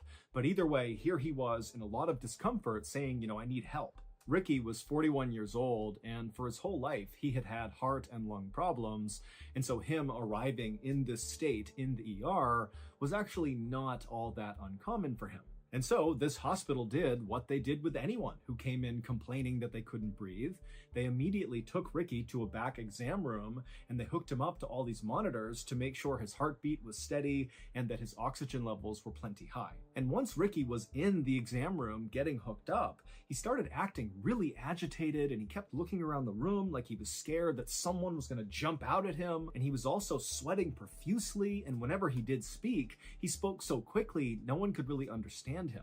But despite Ricky's odd behavior, the heart monitor showed his heart was beating steadily, his oxygen levels were perfectly fine, and when the doctor came in and examined Ricky, even though he clearly saw that something was off about Ricky, there wasn't any sign that there was anything physically wrong with Ricky. And so the doctor and the nurses agreed that whatever was going on with Ricky had to be psychological. And as it happened, Ricky did have a long history of psychological issues. He was known for making things up all the time, just telling people these crazy stories about himself, like how he was this talented singer and he was about to go on tour, or that he was actually a prince, or that he was studying to be a doctor. I mean, things that nobody thought was true, but Ricky would say as if this is just common knowledge. This is who I am. And so Ricky's family for the longest time had just assumed that Ricky was either bipolar or maybe schizophrenic. Those are both serious mental health disorders that totally disrupt normal thinking. But Ricky, despite being encouraged by his friends and family to go get help, never got help for any of his psychological issues. And so Ricky's life had kind of gone off the rails. He had dropped out of high school and not gone back to any sort of schooling, and he had spent some time in jail. Now, Ricky was living in a low-income, very dangerous part of St. Louis, which is a big Midwestern city on the Mississippi River, that in 1999 had a very serious issue with gang violence. Ricky absolutely hated it there, but he had no way to actually leave St. Louis. In fact, Ricky didn't even have his own place. He bounced around from his mother's place, his aunt's place, and his girlfriend's place. Ricky did work, but the work was very sporadic, and it was for the most part just night shifts for random odd jobs. And when Ricky was actually working, he really just spent his time chain smoking cigarettes and drinking literally gallons of coffee. Back at the ER, Ricky, who was still in the exam room, had only been there for less than an hour when the doctor came back in and told Ricky that he was okay and he was going to be discharged. Now, Ricky immediately said, no, I have to be here tonight. I need to stay here. You need to admit me. But the doctor just kind of ignored what he said and handed him the discharge paperwork. 15 minutes later, when a nurse came back into the exam room to get this paperwork from Ricky, she would walk in and see Ricky still sitting on the exam bed, kind of fidgeting around, looking down at this paperwork on his lap that immediately she saw he had not filled out. He had just signed his name at the bottom. And when she walked in, Ricky looked up at her and he kind of shrugged his shoulders and looked at her and was like, "I don't know how to read or write. Can you help me?" And so the nurse immediately felt bad for Ricky. I mean, he's got dirty clothes on, he looks thin and frail, he's clearly very down on his luck, there's some issues happening with this guy, and he can't even fill out his discharge paperwork. And so she said, no problem. She sat down with him, and together they filled out his paperwork. And then afterwards, when she walked him out of the exam room back to the front of the hospital, Ricky turned to her and said, instead of going home, can you just let me stay here in the lobby just for tonight? And this nurse, who knew she was not allowed to do this, she looked around and saw it was not a busy night there. And so she said, okay, as long as you don't bother anyone, you can stay here. And so Ricky thanked her repeatedly and then walked over to the corner, kind of far away from the front desk and far away from the front door. And he sat down and folded his arms, and then he just stared at the front door. And so this nurse assumed that Ricky actually must be homeless, especially based on, how he came in and how he was acting. And so she figured, he needs a place that's warm to stay tonight. And so the nurse went back to her station, and over the course of the next several hours, she would periodically look out into the lobby, expecting to see Ricky kind of curled up asleep in the corner. But every time she looked out there, Ricky was still sitting upright, arms folded, staring at the front door of the hospital as if he was expecting someone to come in at any moment and he needed to be ready. And so she thought this was unusual, but she decided not to intervene. She just let him sit there and do his thing. Later that morning at 11:30 a.m., when the nice nurse who had allowed Ricky to stay in the lobby was leaving her shift, another crew of nurses came in, and right away they noticed Ricky was just sitting in the corner for no apparent reason. And when they walked up to him to ask if he was okay, what are you doing here? What can we do for you? Ricky, instead of trying to talk to any of these nurses, just got up and walked out of the hospital. After leaving the hospital, Ricky walked to a nearby payphone and he called his girlfriend, Sandy. And when Sandy picked up the phone, she immediately recognized her boyfriend's very familiar voice, but she also picked up that he sounded really tired and kind of out of it. And so when she asked him, are you okay? What's going on? Ricky would tell her that he had just spent the night in the hospital. But he didn't clarify that he had spent the night in the lobby of the hospital, not admitted as a patient at the hospital. But to Sandy, it really didn't matter because already this was raising red flags for her because this was actually the second time that Ricky had gone to the ER just that week. Just a few days earlier, Ricky had been released from a different hospital in St. Louis after telling doctors there that he had these chest pains and he couldn't breathe. And so he had been admitted for a couple of days, but ultimately they determined that there really was nothing wrong with him. And they too believed whatever was happening with him had to be psychological. And so he had been released. Additionally, Sandy had been growing increasingly worried about Ricky because over the last several weeks, Ricky had begun acting really paranoid, to the point where anytime he was in her apartment and somebody outside the apartment just walked down the hallway, Ricky would jump as if he was worried whoever was out there was going to barge in at any moment. But whenever Sandy asked Ricky, what's going on? Why are you so paranoid? He refused to elaborate. So, feeling very concerned about Ricky, on this phone call, Sandy would say to Ricky, please come to my apartment and let me take care of you. If you're not feeling well, I'll make you feel better. Just please come to my apartment right now. But Ricky said no, he did not want to go to Sandy's apartment. He told her instead he was going to walk to a nearby gas station to get a bite to eat, and then afterwards he would give Sandy a call. And so the two of them agreed to this plan. They hung up. But then Ricky did not call Sandy later. A worker at the gas station where Ricky said he was going would later tell authorities that Ricky did come into the gas station and he got a hot dog on that day, the 26th. And then the next day, this same worker said, yep, we saw Ricky again on the 27th. He came in here, he got a bite to eat, and then he left. But after that, nobody saw Ricky. Not his aunt, not his mom, not his girlfriend. He didn't show up in any other emergency rooms in Missouri. He just disappeared. On June 30th, so 3 days after Ricky was last seen at this gas station, a woman was driving her car 20 miles north of St. Louis on this highway when she looked out into this cornfield that butted up against the highway, and she saw kind of in the middle of it was this dark shape that looked totally out of place. And so she was intrigued enough that she actually pulled over on the road, she got out, and began walking into this cornfield to see what this thing was. And when she got up to this thing and saw what it was, she froze in horror, and then she screamed, turned around, and ran back to her car, and she flew to the nearest gas station, she grabbed a payphone, and she called 911. When the police arrived at this cornfield, they too walked out towards this dark thing, and then finally they saw what this thing was that had scared this woman.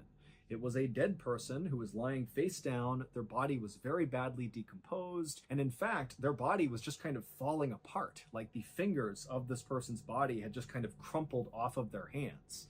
Now, based on what this person was wearing, they appeared to be male, but there was no way to tell how this person died or really how long they had been dead for. But despite the advanced decomposition, authorities were able to get a good fingerprint, and it would turn out that this body belonged to Ricky McCormick. The day after Ricky's body was found, the police would come out and say they were treating his death as a homicide. This area along this highway in this cornfield was actually a fairly common place for murderers to dump their victims. And it was very unlikely that Ricky had gotten there by himself. He didn't have a car. In fact, he didn't even have a driver's license. There was no public transportation that could have brought him to this spot. And if Ricky had decided to walk to this area for some reason, it was a solid 15 miles from where he lived and worked. Also, Ricky's body was way too decomposed relative to when he had last been seen alive, just 3 days earlier. And so there was a theory that perhaps he was killed somewhere else and then kept indoors in heat, and that had accelerated his decomposition, and that at some point whoever had killed him had moved his body and dumped it in this cornfield. And so on that first day of the homicide investigation, July 1st, the police put 18 detectives, so a ton of detectives, on this case, and they also appealed to the public to come forward if you had any information about what could have happened to Ricky McCormick. But just a day later, on July 2nd, the police came out and made an announcement that, after looking at all the evidence and looking at Ricky's body again, it did not appear, in fact, that he had been murdered, but instead he must have died of natural causes. This is a guy that had lung and heart problems, and so that is likely what killed him. Case closed. And so after this announcement, all of the evidence in Ricky's case was bundled up, put into storage, and people just kind of forgot about it. 6 months later, the Federal Bureau of Investigation, the FBI, got a tip that involved Ricky McCormick. They were working on a case in St. Louis, Missouri about this major drug dealer who apparently was ordering hits on his rivals, and a confidential informant came forward and told the FBI that this guy, Ricky McCormick, had gotten wrapped up with this major drug dealer. But they didn't really know what role Ricky was playing with this drug dealer. It was just kind of a rumor on the street that, Ricky was involved somehow. This did not make any sense to the FBI because they're thinking, why would this big-time drug dealer who really was a mover and shaker in St. Louis get involved with this guy, Ricky McCormick, who was obviously deeply mentally ill and borderline homeless? I mean, what role could Ricky play for this drug dealer? But the FBI still did follow up on this tip because it was very credible.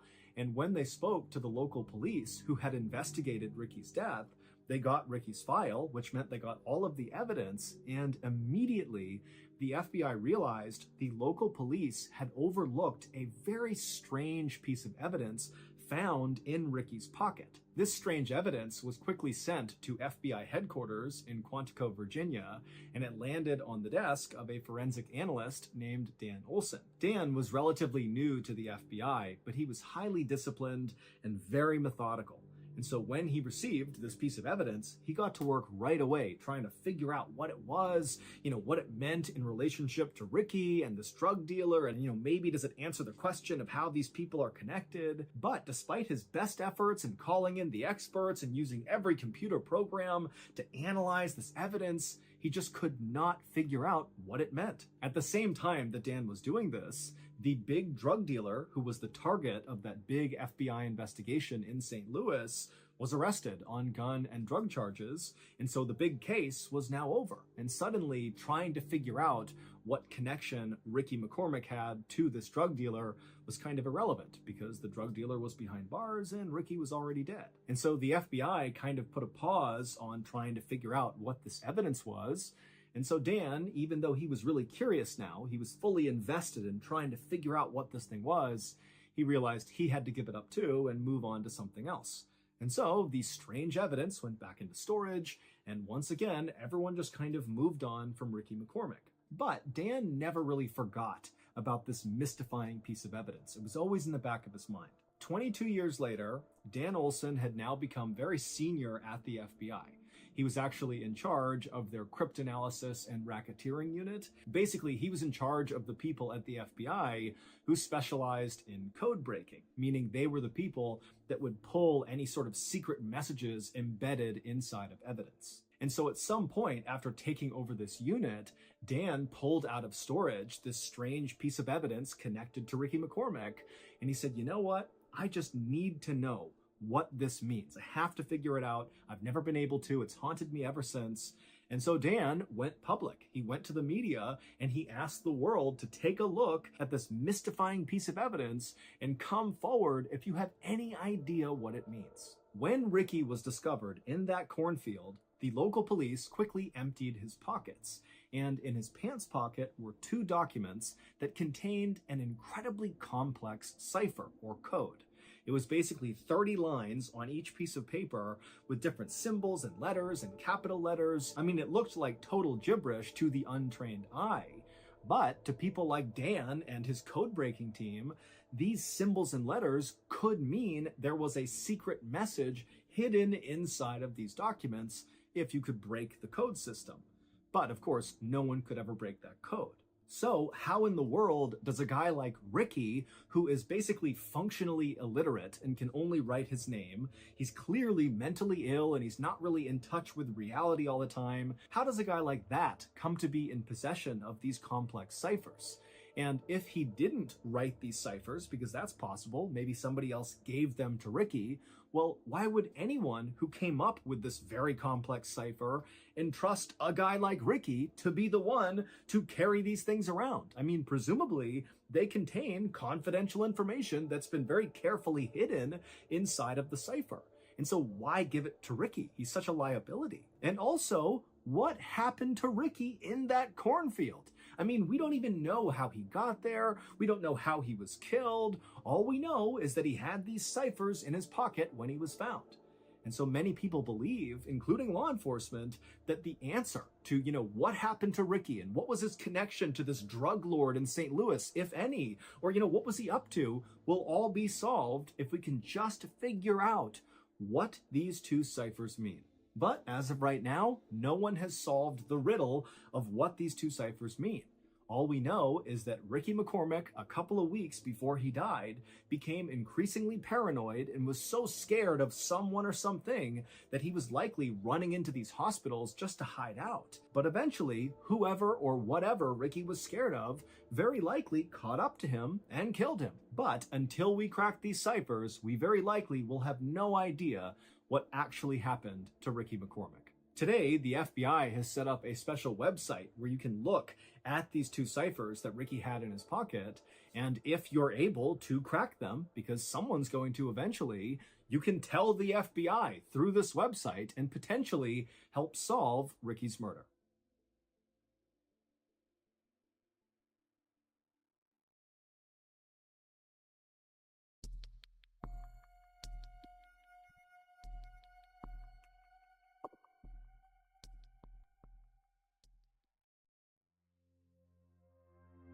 At 5 a.m. on September 30th, 2008, a 61-year-old man named Xian Tie-xiong finished getting dressed inside of the bedroom that he shared with his wife in the city of Beijing, China. After he finished getting dressed, Xian reached down and scooped up his backpack off the floor that was already packed, and then he carefully walked around his bed, trying to be as quiet as possible, and then as quietly as he could, he kind of tiptoed around the bed to his wife's side to give her a kiss goodbye. Xian was going to be heading out to a local mountain that day for a day hike. And so Xian, he gets next to his wife and he bends down to kiss her, and right as he does that, he accidentally wakes her up. And so his wife opens her eyes and she looks up at him, and Xian just says, I love you. He gives her a kiss and he tells her, hey, I'll be back tonight before midnight. And so his wife, she kind of groggily said, okay, and she grabbed his hand and squeezed it, and she told him that she loved him, and then she fell back asleep, and moments later, Xian had left the bedroom and walked out the front door. Xian's home was only a couple of blocks away from the train station, and since he needed to ride a train and then also a bus to get to this local mountain that was about an hour-and-a-half journey away, the train station was his first stop. And so Xian, as he walked towards the station, he was all smiles. I mean, he was really excited about this day. So Xian was retired, but he had spent his whole life teaching geography at Beijing No. 5 Middle School. And he was a very passionate teacher, but the thing he was most passionate about, that he routinely really pushed on his students, in some ways more than geography, was his love of nature. In fact, Xian loved nature so much that when he was not teaching, he basically spent all of his off time out in nature going for hikes. I mean, that was his thing. And today, Xian was especially excited about his hike because he was hiking one of his favorite trails. It was located on Mount Miaofeng, which is a mountain located 30 miles to the northwest of where Xian lived. And this mountain was quite famous because of all the sacred and ancient temples that kind of dotted the mountain all over the place. And then also there were all these beautiful roses, like the flower, that would bloom all over the mountain in the summer. And so it's just this totally strikingly beautiful place. And normally Xian would actually hike up this trail and then actually camp out on Mount Miaofeng, mostly because on the summit, there was this incredible view of downtown Beijing. And at night, the view is like spectacular with the city all lit up. But on this particular day, Xian knew an overnight stay was not possible because he had to be back home by the next day because it was his mother's 90th birthday. And he was very close with his mother, and he was not going to miss that. And so Xian eventually made it to the train station. He bought his ticket, he boarded his train, and then he sat down in a seat. And as soon as he did, he opened up his bag and pulled out a stack of papers. For this hike, Xian had packed himself some food and water inside of his backpack. He also packed a newspaper called the Beijing Youth Daily, and he brought along his diary.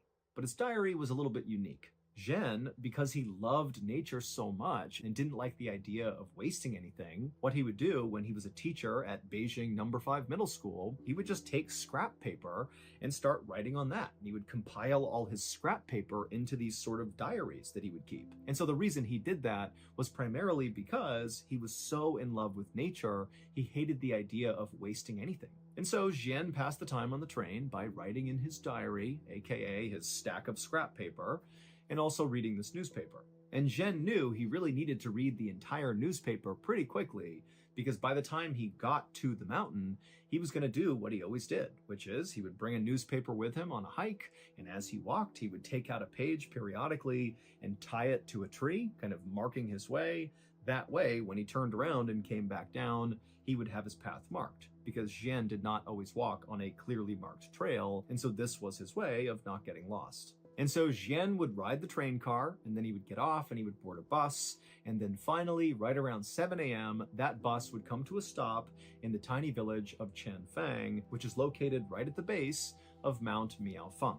And so Jian grabbed his backpack, he hopped off the bus, and then began walking through the village towards the mountain.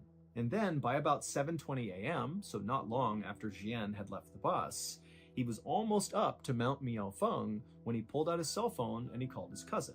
It was a brief conversation, and all Jian really wanted to do was just to make sure his cousin was going to be around the next day for Jian's mother's birthday.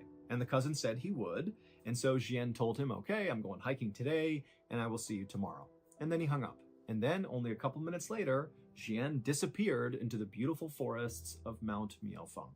So Jian's wife did not expect to hear from Jian at any point that day, because she knew he would have terrible cell phone service up on the mountain. But she did expect her husband to be home on time. He had told her that morning before he left that he would be home that night before midnight. And if you knew Jian, you knew this guy was never late. He said, I'm going to be someplace at a certain time, he would be there. So when 10 p.m. rolled around that night, and still Jian was not back yet, and he had not called, Jian's wife was actually not worried, because she was thinking, okay, well, it's 10, he'll be home in the next couple of hours, because he said he'd be here by midnight tonight, and he will be here tonight. And so she went to bed expecting to wake up and see Jian in bed with her in the morning. But the next morning when she woke up, Jian was not in bed, so he did not come home, and so his wife immediately was very concerned and began calling Jian's family, and nobody knew where he was. And so that day, the family went to the police, and they reported Jian missing. The local police immediately organized a search for Jian. However, they knew this was going to be a very challenging search. Mount Miaofeng is not some enormous mountain by any means. It's a decent-sized mountain, but it's really known for having these paths that twist and turn all over the place, so it's pretty easy to get lost. And then also there's a whole bunch of sheer cliff faces kind of all over the place, so if you're not paying attention, you could literally just walk off a ledge. So in short, this is a dangerous and confusing place. And at the same time that this search was happening out on the mountain, the police were also in contact with Jian's cell phone service provider to see if they could track down Jian's cell phone, because obviously if they could find that, they might find Jian too. But the only way a cell phone can be tracked is if the cell phone is on, because when it's on, it connects to the nearest cell phone tower, and that's how these service providers are able to tell where these phones are. They look to see which tower it's connected to. But when Jian's cell phone service provider looked for his phone, they quickly determined his phone was off. So unless the phone came back on again, they would not be able to locate the phone. However, they were able to pull all of Jian's cell phone signal history up until his phone was turned off. And what they found in this signal history is the day before, so the day Jian went missing, his cell phone was on at 4 p.m. that evening, and he received a phone call at 4 p.m. And the service provider was able to see that when this phone call came in, Jian's cell phone was not where they thought it would be. It was not high up Mount Miaofeng. It actually was near the base of the mountain. And when police reached out to the person who had called Jian at 4 p.m., they discovered it was just a friend of Jian's, and this friend said that Jian said he was coming down the mountain now and he'd be home soon. So this new information did basically line up with what Jian had told his family he'd be doing that day, just a quick day hike. Although again, they kind of expected it to be a little bit longer. It seemed a little odd he'd be down the mountain by 4 p.m., but still, this basically lined up with what they thought he was doing. However, this new information did not help explain what happened to Jian. Like, why was he missing? The expectation was he must have gotten lost or hurt or something up on this mountain. Maybe he's stranded somewhere and can't go anywhere. But now, based on this phone call, it sounded an awful lot like Jian was not even on the mountain when he disappeared. So where was he? Police had already checked all the bus stations and train stations in the area, to see if maybe Jian took a different way home or something. But when they went to all these different stations, there was no evidence that Jian had been to any of them. And there was another problem. Members of Jian's family told the police about Jian's habit of tying newspapers to trees to mark his trail as he hiked. And the family told the police that Jian did this every single time he hiked. And his wife told the police that for sure she knew her husband had brought along a copy of that newspaper. So by all expectations, there should be markers up on that mountain, literally leading searchers to wherever Jian went. But after an entire day of searching Mount Miaofeng, they didn't find a single newspaper anywhere. For the next several days, this big search for Jian continued, but nothing was found. That is, until October 7th, so 1 week after Jian had vanished. On that day, Jian's cell phone service provider noticed that Jian's cell phone had suddenly turned back on. And the phone was not on or near Mount Miaofeng. Instead, it was located 36 miles away from the mountain at a train station called Beijing West Railway Station. Now, the cell phone was only on for a couple of seconds, but it was on long enough for the provider to confirm that it really was in that location. And so the police immediately dispatched a team to go to Beijing West Railway Station and see if they could find Jian. But when they got there, Jian was not there. His phone was not there. They looked at all the security footage. There was no sign of Jian. They searched the surrounding areas. Nothing. And on this day, at basically the same time that police are at this railway station trying to make sense of, what's going on with his cell phone, a villager from Chanfang village, which is that little village that sits at the base of Mount Miaofeng, came forward with a very strange story. He said on the day that Jian disappeared, this villager was at his little shop. He sold walnuts to hikers that were making their way towards Mount Miaofeng. It was basically like snacks for the hike. And he sees this guy walking up through the village towards the mountain, and he looked exactly like Jian, because now Jian's face was on the news and this villager had seen it, and so he felt like he had seen Jian. And so this villager said, this guy who looked exactly like Jian, he walked up and actually stopped at this villager's shop to buy some walnuts. And this villager and this man who looked like Jian, they just chatted for a few minutes, and at some point, this guy who looked like Jian, asked the villager, hey, these are great, but where else can I buy walnuts? I want to buy other types of walnuts and bring them back to my family. And so this villager was like, oh yeah, well, the best walnuts in all of Beijing are actually located about 30 miles away at the base of another mountain. It's called Tietua Mountain, and there are vendors over there who sell the best walnuts. So that's your answer right over there. And then after the villager said this guy who looked just like Jian, it's like everything changed for him. It's like his expression changed, his tone changed. It's like he's been given this information that's changed his life, about these walnuts. And he says to the villager, okay, I'm going to go there right now. And without saying anything else, this man just turned and began quickly walking away from the walnuts, back through town, back towards the bus stop. So away from Mount Miaofeng. In theory, this guy is going to the bus to what? Commute 30 miles to this other mountain, Tietua Mountain, to get these walnuts? I mean, the villager does not know this guy, but even he felt like this is bizarre. This guy comes up, he's buying snacks to go hike Mount Miaofeng. He seems really excited about it. And I offhandedly mention these walnuts, and he's like, boom, I'm out of here. I'm going to go 30 miles to this other mountain to get these walnuts.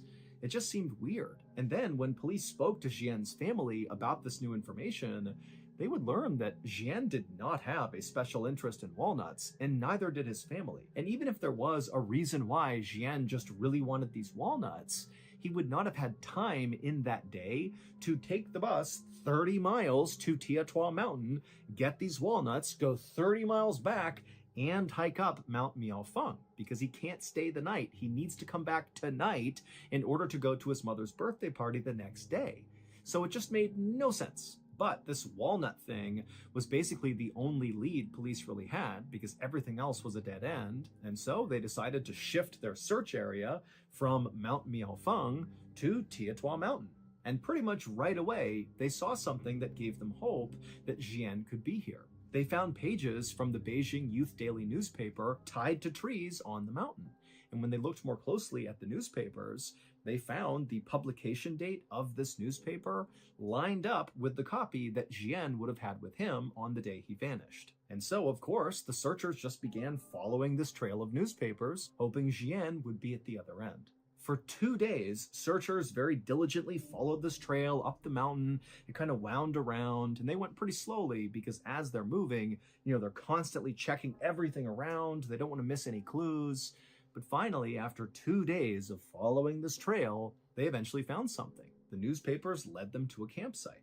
Now, the campsite was abandoned, but there was a bed of hay, there were some used water bottles, and some toilet paper. And so just from the looks of it, this campsite looked relatively active, like somebody had been staying here recently for at least a day or two. And so it seemed pretty likely, based on everything else, that this was Jian's campsite. And pretty quickly, after searching the campsite, they found something that virtually guaranteed that this was his campsite. Authorities found this plastic bag that was sitting next to the bed, and inside of the bag was a piece of scrap paper from Beijing No. 5 Middle School. And on this scrap paper was a note. And the note said Jian had indeed hiked up Tiatua Mountain on September 30th. This would have been the day that he left, so the day he disappeared.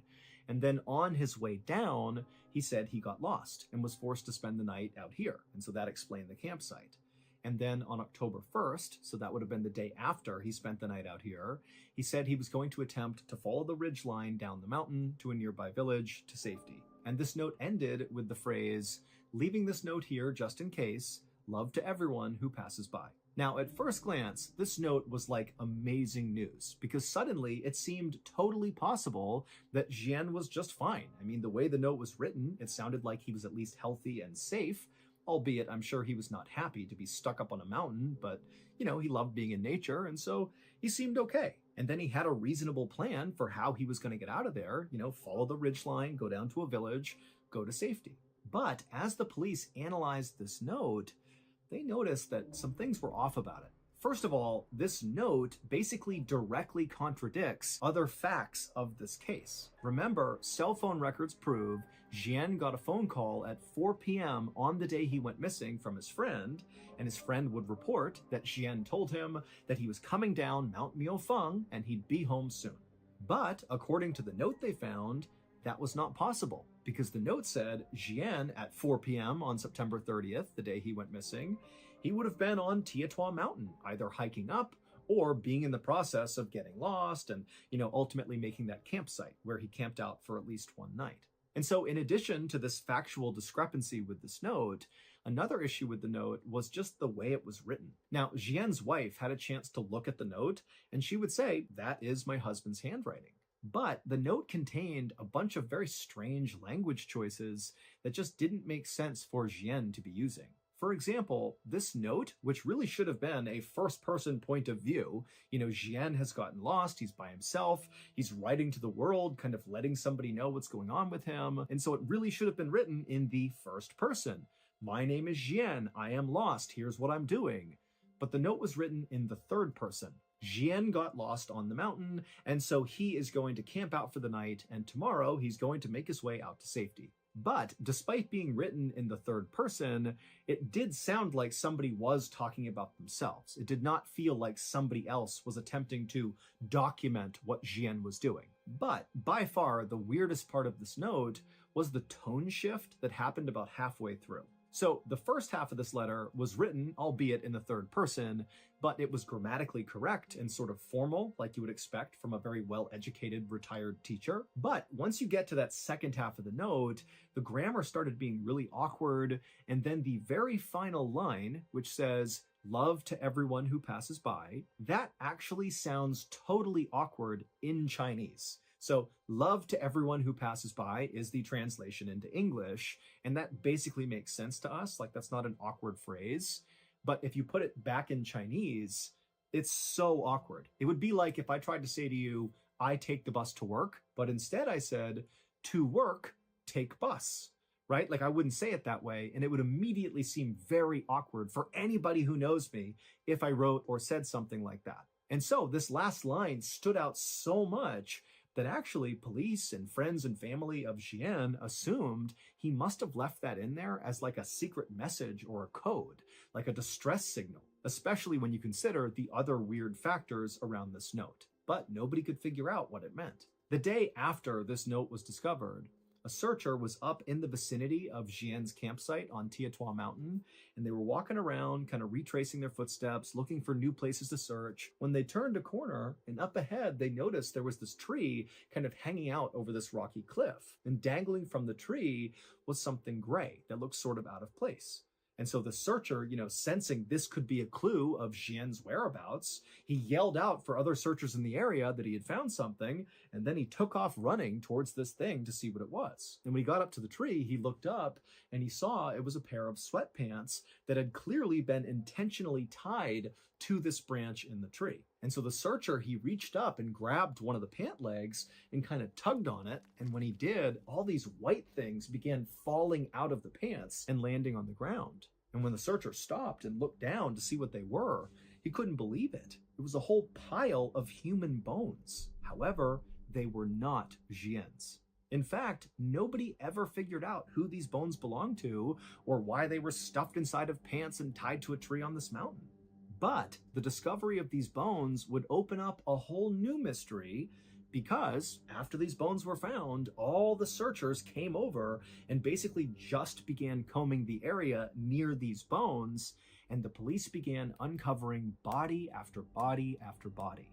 They found 2 more sets of human bones stuffed into pants and tied to trees, and they found the other bodies at the foot of a cliff, and also inside of this well, and inside of this cave. And so in total, authorities found 10 sets of human remains in the vicinity near Jian's campsite, but none of the human remains belonged to Jian. Officials were only able to identify a few of the bodies, and they were not able to figure out how they died or whether or not foul play was involved. But the discovery of those bodies did mean one thing for Jian's case.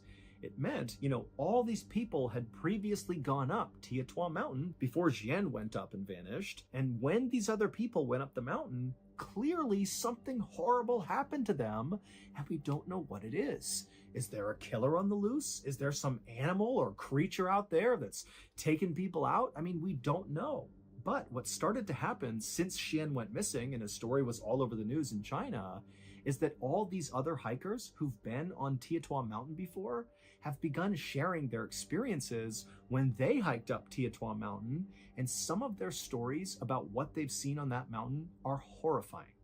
One person said they were walking up the mountain, they had their partner with them who was a little bit farther back the trail, and so they're kind of walking up on their own, and the first person, as they're walking up the trail, suddenly sees this guy just kind of come out of nowhere wielding an axe, and he walks up to this person, and all he says is, "Are you alone?"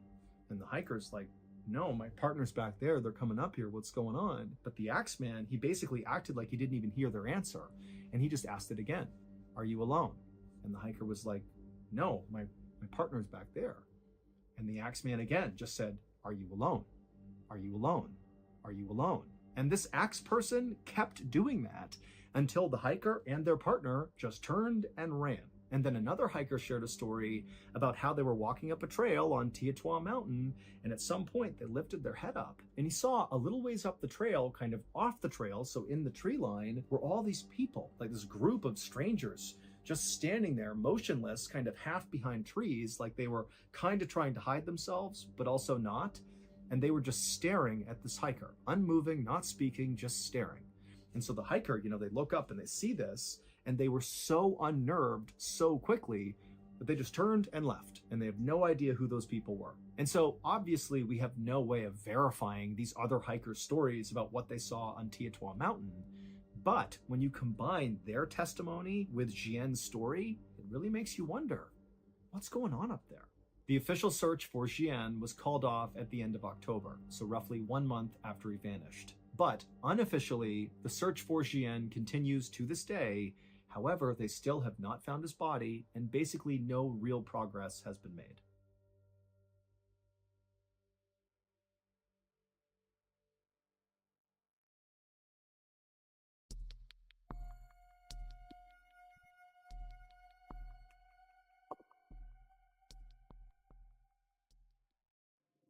At 12:30 p.m. on March 7th, 2015, a police officer named Tyler Beddoes, along with his partner, were driving in his police cruiser near the Spanish Fork River in Utah when suddenly a police dispatcher came on over the radio.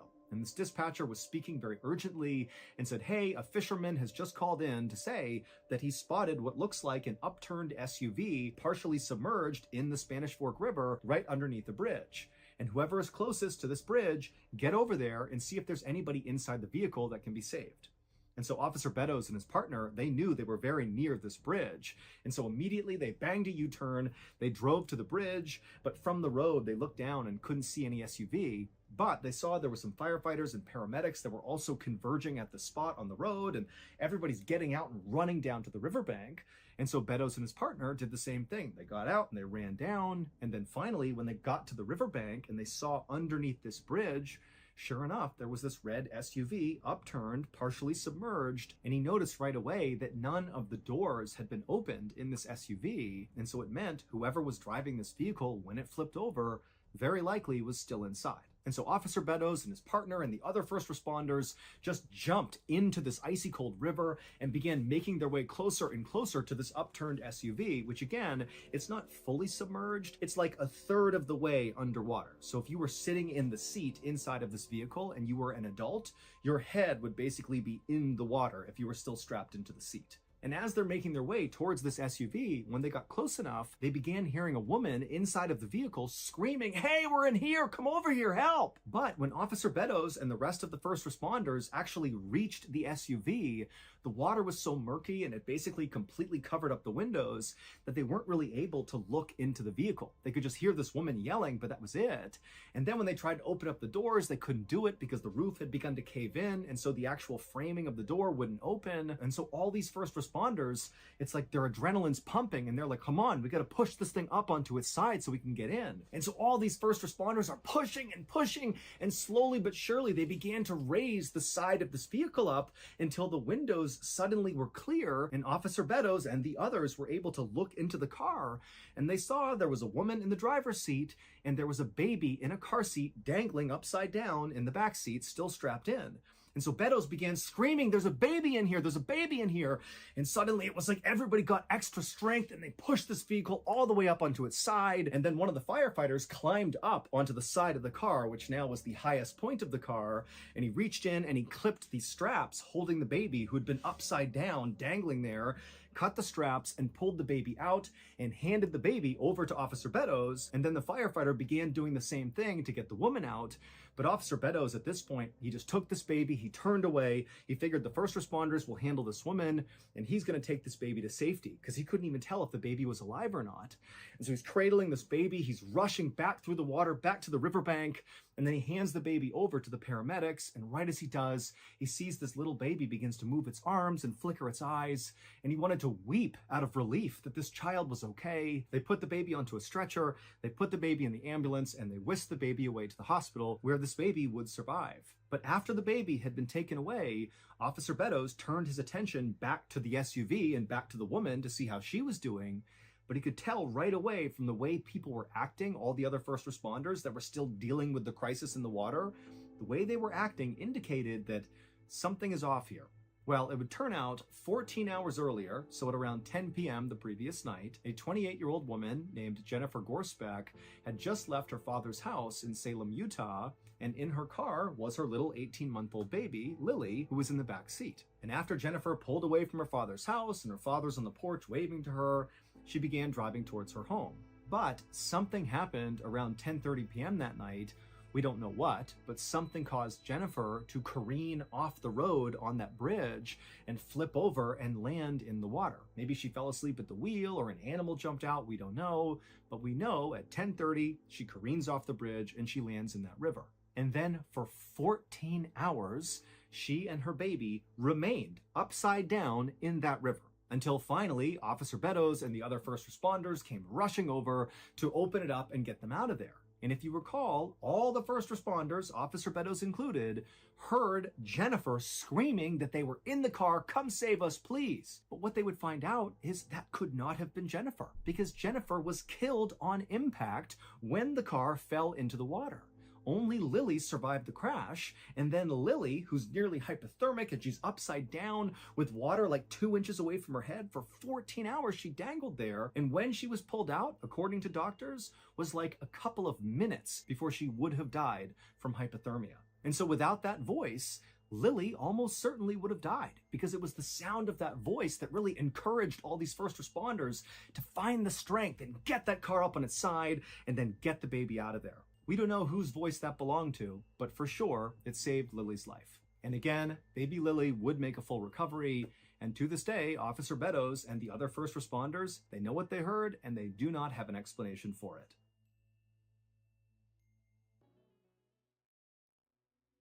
On the morning of October 20th, 1997, a 40-year-old man named Kevin Dowling rowed a small boat across a reservoir that was near his home in Spring Grove, Pennsylvania. And this reservoir was beautiful. It was quiet and peaceful out here, and the weather was perfectly cool, and the leaves on all the trees around the water were very colorful and starting to fall. And as Kevin looked around at all this incredible scenery, he knew he had chosen the exact right spot for what he needed to do. So Kevin had rented this boat to go fishing. But in reality, he was out here primarily just to have a place where he could relax and just think. So lately, Kevin's life had been incredibly stressful, and so moments of calm and peace were just very few and far between. The stress really began when, recently, Kevin had lost his full-time job.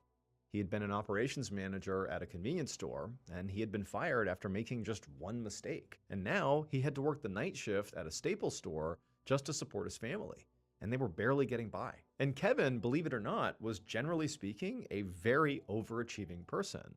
And so to have his life playing out the way it was, just very disappointing. And it was also just turning him into a very stressed out, angry person. And he knew that was happening. He'd been lashing out at his wife, yelling at his kids, and he had even gotten into this horrible altercation with an art gallery owner in town. And so finally, after a couple of months of just being this sort of awful person with these angry outbursts and sleepless nights as a result of all this stress, he knew he had to do something to turn things around. And so he thought this fishing trip was just what he needed. Kevin looked towards the front of the boat where there was a camera set up on a tripod. Anytime Kevin went out on these fishing expeditions, he would film himself, both to capture the moments he would catch the fish, and also because he just liked, after he'd returned from these trips, to just watch the footage all over again. It sort of brought him back to a time and place, out on the water that was just great. He liked fishing. It was peaceful. It was calm. And so he was doing that for this trip as well. Even though, right now, as he sat there, as serene as things were, he was filled with a whole lot of angst and a lot of stress and anxiety. But he figured, you know what? I'm out here. I need to put on a good performance for the camera, be the happiest version of myself I can be, so that when I return to dry land and I show this footage to my family and I refer to it myself, I don't want to see that I was so, upset while I was out here. This is supposed to be my catharsis. This is supposed to be a chance for me to decompress. So basically, he looked at the camera and sort of told himself, okay, smile and enjoy this trip. This is good for your mental health. And so Kevin rowed a bit further into the reservoir, and he came to a spot that he thought was good. He pulled in the oars, and then he reached over and turned on the camera and sort of waved and said, okay, I'm out here, about to start. And then he took a deep breath and he cast his line into the water. Early the next morning, Kevin was at his kitchen table feeling extremely tired. So the day before, after he had gone fishing on the reservoir, he had a night shift at Staples. And so he did the whole shift. He comes home, he barely sleeps, and now he's back up again. And so he's just totally exhausted, eating breakfast with his wife. And so while the two of them are just sitting there in silence, eating their food, there's this sudden sharp knocking on the front door. And the two of them look at each other like, who would this be? They both didn't know. And so Kevin got up, he walked to the front door, he opened it up, and he was very surprised to see two police officers standing there. And so Kevin asked them, like, how can I help you?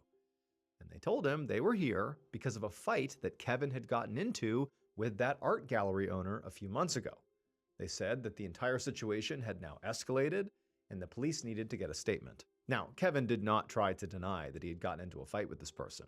So instead, he just stepped outside to speak to them alone. And pretty much the instant he was out there speaking to the cops, it was like his stomach was just in knots. I mean, it just seemed crazy that the day before he was out on the beautiful reservoir going fishing, having this sort of nice time. I mean, his life was so stressful these days, but it's like just yesterday, he had finally found some peace. He was so eager to watch back his video of him fishing. Like that was just a nice moment in time, a rare nice moment. And now he's got more problems, more stress being piled on. Like he couldn't believe it. But Kevin knew like he needed to comply here. Like whatever they needed, he was going to try to give it to them. And so he just asked one of the officers to please explain a little bit more about what was really going on here. This seems pretty serious. And one of the officers, he just said, look, I can't give you too many details here. But they told him there had been another altercation at the art gallery yesterday morning. And Kevin was being considered a suspect at this point because he had previously gotten into a fight with this owner. Now, for Kevin, obviously, this was not good. This was very bad. This was shocking. This is like not good news. But on the other hand, when they said this happened yesterday morning, I mean, Kevin's mind immediately went to his fishing trip. He had been fishing yesterday morning. You know, he was at this reservoir that's at least 45 minutes away from the art gallery. He had receipts from taking that boat out. He had receipts from his fish bait. He even took a video that was likely time-stamped while he was out in the water. And so Kevin tells the officers that, like, I have no idea what happened at the art gallery, but I wasn't involved. Like, whatever happened yesterday, that was not me. A few seconds later, Kevin had led the officers into his house. He had gone upstairs, grabbed his fishing bag out of his closet. He had rifled through it and grabbed all the receipts and then come back downstairs. And when he did, he saw the officers were speaking to his wife and asking her about his alibi. And she had said, yes, Kevin had been fishing. And she'd even watched a home video of his trip that he had made because he always made videos of when he went fishing. And so at this point, the officers seemed satisfied and they took the receipts as well as the videotape that Kevin's wife had mentioned. And they said they'd just be in touch if they had any more questions. Over the next few days, Kevin totally forgot about the police stuff. I mean, whatever happened at the art gallery, that had nothing to do with him. That was totally separate. He had given the evidence over. He hadn't heard from the police. So in his mind, like, that's over and done with. However, on the evening of October 29th, so a little more than a week after the police had first shown up at his home, Kevin had just finished making dinner and was about to sit down and eat it with his family when the doorbell rang, followed by a series of very loud knocks. And so Kevin, he got up, sort of looked at his wife. They both exchanged a look like, who is this? And then he walked over to the front and through the window, he could see who it was. It was the police again. But this time, when he opened the door, they didn't ask politely for him to just make a statement. Instead, one of them immediately stepped forward and slapped a pair of handcuffs on his wrists and said he was under arrest. So the real reason why Kevin's life had been so stressful, that really he couldn't get a night's sleep, that he's just constantly anxious, really didn't have to do with the fact that he had lost his job. That was part of it. But really it was the thing that caused his firing that was keeping him up at night. And that was actually his altercation with the art gallery owner a few months earlier. That altercation was actually really, really serious. It was not just he and this woman getting into a fight. No. Kevin robbed this woman and also assaulted her. And then he was subsequently arrested, lost his job because he was arrested, and then while he was out on bail, he's staring down this trial date that's looming for these charges he's been arrested for. And he knows there's footage of him, there's witness testimony, like he's gonna lose. He's got no job, like he's gonna look like a total pariah in the community. He's embarrassed, he's made this horrible decision, and like his life is already basically wrecked, and it's only gonna get worse if this goes to trial. And so what does he do? Kevin, the perfectionist who always sort of follows through on all the things in his life, to that point, he decides he needs to go back there to the art gallery and finish the job. He needs to get rid of this woman so there won't be a trial, so he won't be found guilty, so his life won't be ruined. And so, about a week ago, he did go back to the art gallery, he killed this woman, and then that same day, he goes out on the reservoir and pretends to be out there on this fishing trip. He films himself fishing because that's what he did always do, but really, it was just in order to create an alibi that would show he was out on the water, even though it was actually in the afternoon. He was not there in the morning. He filmed that video in the afternoon. He claimed it was in the morning. And basically, Kevin almost got away with it between the receipts for the boat and the bait and this video and his wife saying, oh yeah, he was fishing the day before. And Kevin was very innocent when he spoke to police. But what got him caught actually was the video. In the video, the position of the sun, which the officers picked up on, didn't make sense for it being the morning. It was too high in the sky. Like if it had been the morning, it just would have looked visibly different. And so they determined that Kevin's video was not shot in the morning. He could have filmed that at any point later in the day, which created a window that morning that he could have gone back to the art gallery and he could have killed that woman, which he did. Also, just to add credibility to this theory that Kevin had forged this video, or at least forged the time he had shot it, an expert was able to determine that the timestamps on the video had been tampered with, further clarifying that this was a fake. Kevin was found guilty not only of the robbery and assault charges that he was initially charged with, but also he was found guilty of first-degree murder. He was sentenced to death, and as of April 2026, he is still on death row awaiting execution.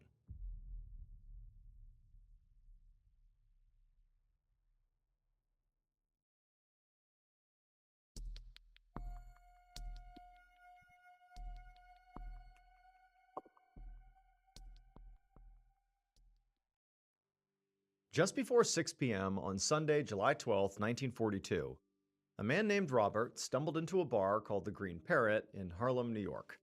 And Robert was already very, very drunk. He'd been drinking all afternoon because he'd won a bunch of money in a dice game earlier that day, and he had just been celebrating. And now he was wandering into this bar, the Green Parrot, to keep the party going and keep on drinking. So at this point in 1942, the neighborhood where he was, Harlem, which is a neighborhood within New York City, it really struggled with a very high level of violent crime. And this bar, the Green Parrot, was very popular amongst locals. And so this bar attracted a big crowd, which often became a very rough crowd. And so because of how violent this area was, and because of all this cash that Robert had won earlier in the day, which he had on his person, Robert had decided to bring his gun with him out to the bar, like he was armed as he walked into the Green Parrot. And he was glad he was, because again, this is like a dangerous spot. But as Robert actually went inside of the Green Parrot, he found that it actually wasn't that crowded that night. Now, it was only about 6 p.m. and it would get much busier, or it usually got much busier later in the night. But at this point, even though he's very drunk, he looked around and he saw there was like maybe 20 people in there. And for Robert, this actually was kind of a good thing because it meant it would be easier for him to get up to the bar and, get served, get more drinks. And so Robert staggered his way over to the bar where the owner, Max Geller, was pouring drinks and helping customers. And so Robert, he gets up there and he looks around, and right away he actually recognized a number of people that were there at the bar. They were regulars. And then he saw actually there was one particular regular, this shorter guy, who he knew was really mean and nasty and just super aggressive, and he clocked him as a guy that he wanted to keep his distance from. And so Robert turned his attention to Max, the owner, and he sort of sloppily waved at him, trying to get his attention. And Max, who was still busy preparing drinks for others, he sort of looked up and stared at Robert and kind of, did sort of like a check of him to see how drunk he really was. And then Max served the other people, and then he walked over to Robert with sort of a skeptical look on his face, and he's like, "What can I do for you, Robert?" And Robert, he's like closing one eye, he's so drunk, he's like, "Yeah, I want a drink." And Max looked at him and he's like, "No, you're too drunk, I can't serve you." Now, at first, Robert was just defensive and was basically like, "Come on, like I'm in here all the time, and I've certainly been pretty drunk before, and you've served me. I don't understand why this is different." But Max stuck to his word, and he's like, "No, I'm not going to serve you. You're too intoxicated." And so slowly, Robert became angrier, and he began saying, like, "You're serving everybody else. There's guys here that are more drunk than me. Like, I don't get it. Like, you have to give me a drink." And at this point, Max, sensing just how upset Robert was, he said, look, now you're going to just have to leave. Like, I'm not going to serve you, and you have to leave. And Robert, he went from now just being mad to being humiliated. He's being like humiliated in front of the whole bar. And it was almost like he couldn't help what he did next. It was like rage coursed through his body. And almost without thinking, Robert drew his gun, aimed, and fired. And he shot Max in the face.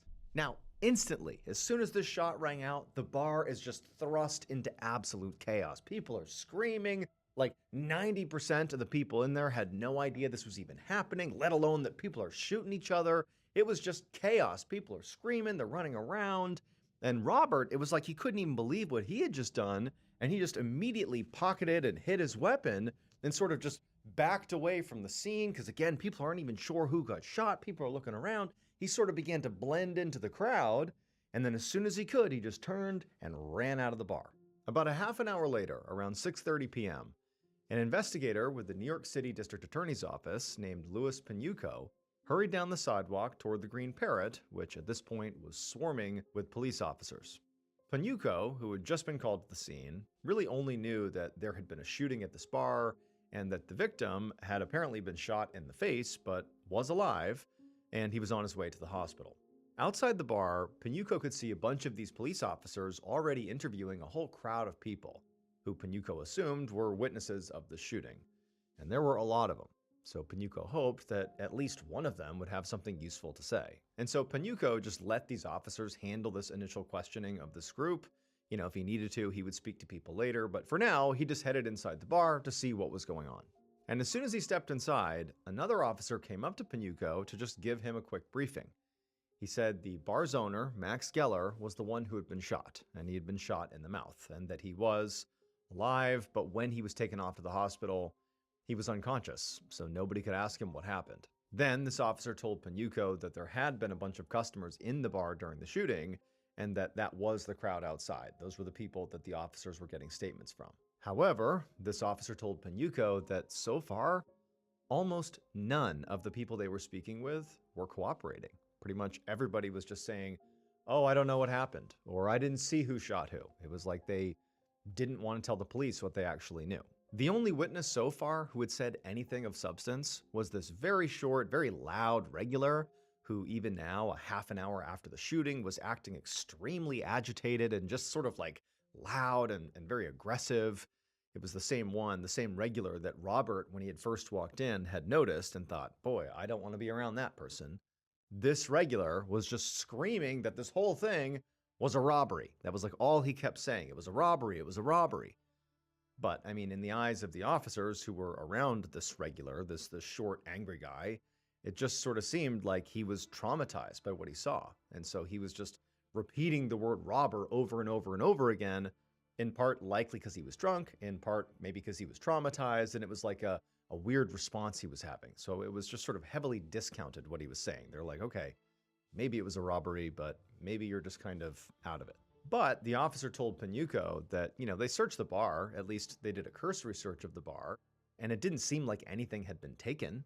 So it really didn't seem like this was a robbery. So again, it just seemed like this guy who was yelling about the robbery basically didn't know what he was talking about. And so at this point, Panuco, on the one hand, he was frustrated by what he was hearing, but also he really wasn't that surprised. I mean, he's thinking that, in this area in Harlem at this time, there was a huge distrust of police. I mean, most residents refused to cooperate with authorities.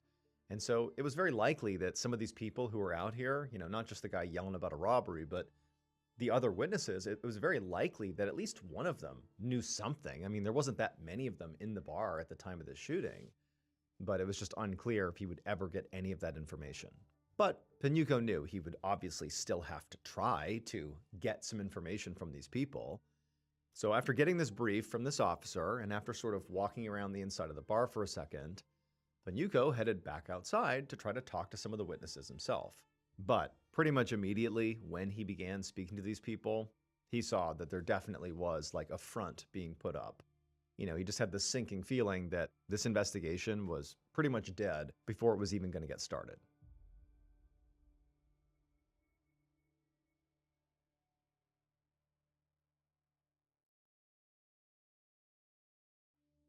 fast forward about a month, and Pinuco is still hard at work working on this case, except the case took a turn.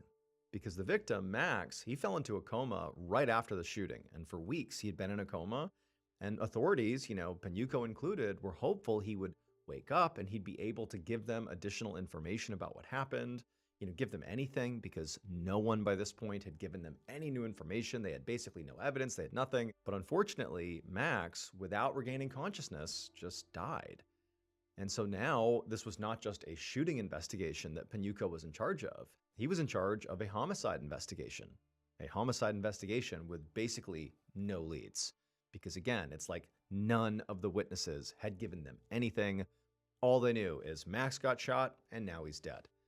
And then the only other sort of substantive thing that had come out of any of their interviews was from that short, angry guy, the regular from the bar, who had just demanded that this was a robbery. And, at first pass, they had looked around the bar. It didn't seem like anything had been taken, and they had sort of ruled out a robbery. But now, a month later, they had really looked into that angle, and they had confirmed that nothing had been taken from the bar. So this was definitely not a robbery. And so basically, Pinuco had nothing. And so at this point, Pinuco decided that his best bet here was actually just to basically start over, just to zoom back out and go back to square one and just see if there was something that they missed. And in fact, Pinuco had brought in a new detective, a guy named John Morrissey, to help him with this new approach. Morrissey was supposed to be this incredibly smart guy who was known for thinking outside the box, something that Pinuco felt like they could really use right now. And so on this particular day, Pinuco had sent Morrissey to the Green Parrot to just speak to anybody that was there, just see if he could learn anything about the shooting from people that are at the bar where this happened, like right now. Just go there and talk to people. So off Morrissey goes, and Pinuco, he stayed at the station, and that day he was going to re-interview all of the patrons who had been at the Green Parrot on the night of the shooting, just to see if, maybe he could get some additional information out of them. And so far, that was not the case. Basically, all the interviews were dead ends like they had been the first time, and so he had somebody in the room with him right now, and the interview had gone nowhere, and he's like, you know what, you can go. Like, all right, on to the next one. And so that person leaves the interview room, and Pinuco, he gets up, and he walks out into the hallway where all these patrons are sitting on chairs waiting to be interviewed. And as he's, getting ready to just grab the next person to speak to, he sees there are two women who were patrons in the bar who were sitting sort of halfway down the hallway, and they were talking to each other. And they were really not being careful about how loud they were speaking. Like, their conversation that they must have thought was private was loud enough that basically everybody in the hallway could hear it. But the reason it really stood out to Pinuco is they weren't speaking English. They were speaking French. Except unbeknownst to these women, who likely believed nobody in this hallway spoke French, Pinuco did speak French. And he could hear these women were talking about the case. They were saying that, hey, when you go in there to speak to this detective, tell him you don't know anything. Like, don't give him any information. Because if we do and we get wrapped up in this case, like, we're going to get dragged out into the public for being involved in this shooting. And what's going to happen is people are going to know that we were at that bar drinking on that night and we told our husbands we weren't. They're going to be so mad at us. Like, we gotta be quiet. Don't tell the detective anything. Just say you know nothing. And so immediately, Pinuco, he walks over to these two women and he points at one of them and says, hey, you're next. Come into the interview room. And he said this in English. And so the women were kind of surprised that they were being tapped to go next, or this woman was surprised. And so she gets up and sort of waves to her friend, and she follows Pinuco into the interview room. And so as soon as they sat down, Pinuco, in English, says to this woman, so are you really worried that your husband is going to find out you were at the Green Parrot if you cooperate with me?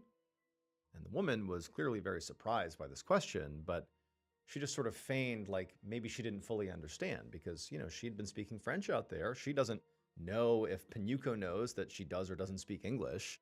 And so she just sat there in silence and just looked back at him like she didn't really understand.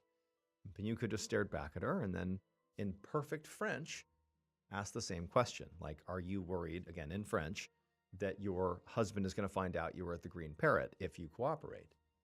And at this point, the woman knew, like, the jig was up. Clearly, this detective overheard the conversation they had in the hall. That's why he's pulled me in here. I'm caught red-handed. And the woman just began to break down and cry. And then after a few moments, without Pinuco even needing to push her to do this, she just started telling the whole story. She explained that her and her friend out in the hallway had been at the Green Parrot on the night of the shooting, and they actually did see who shot Max.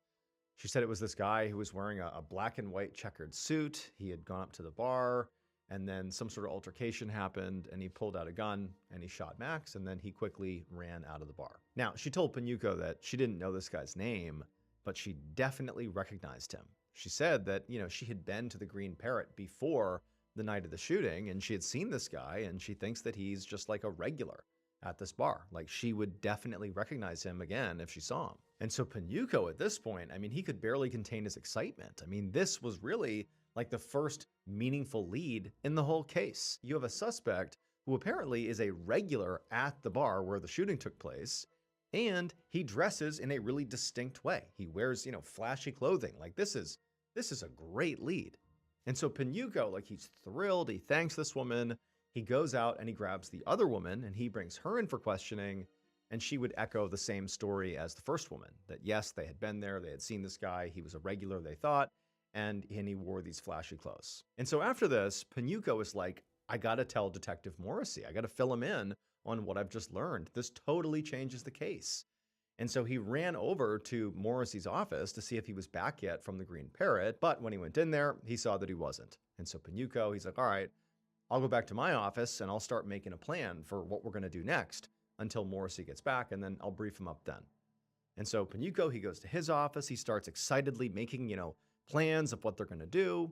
And then a moment later, his door bursts open and Morrissey comes flying into the room, and he looks totally out of breath, like he's rushed to be here to tell Panuco something. But Panuco, he turns, and even though he sees, like, clearly Morrissey's got something to tell me, he doesn't let Morrissey talk because Panuco, he's got this big news about the French women.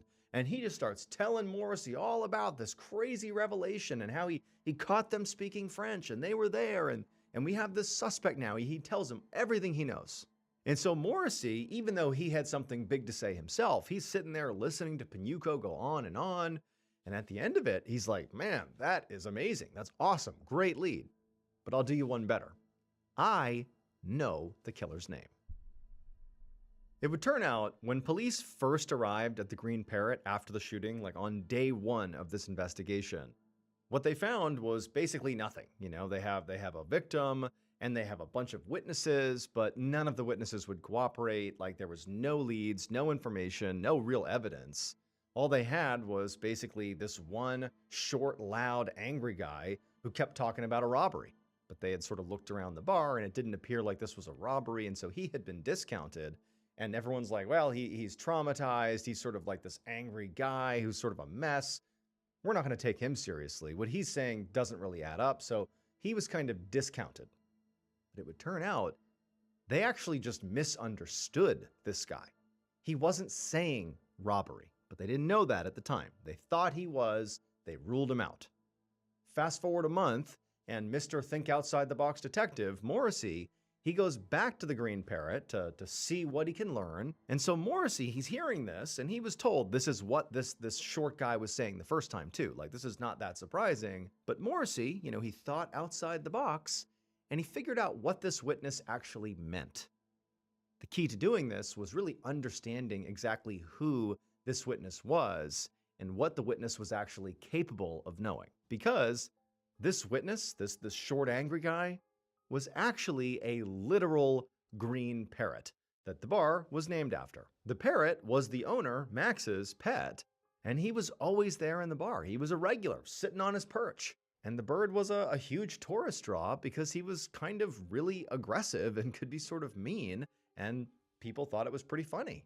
And critically, this parrot had been trained to recognize the bar's regulars and refer to them by name. So when Morrissey went back to the bar and listened to the parrot again, he eventually realized the bird was not saying robber, robbery, and trying to describe like what had happened. No, instead, the bird was saying Robert, the name of the person responsible, the regular who he had seen commit this crime. And wouldn't you know it, between this new information and what Panuco had learned from the two French women at the police station, they put their information together and they discovered that there really had been a regular at the Green Parrot Bar, a guy named Robert Butler, who was a 28-year-old cab driver who had fled to Baltimore right after the shooting.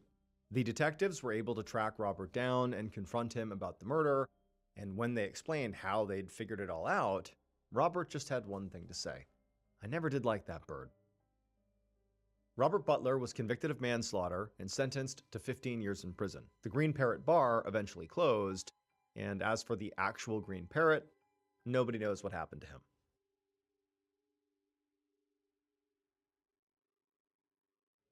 Thank you so much for watching today's episode.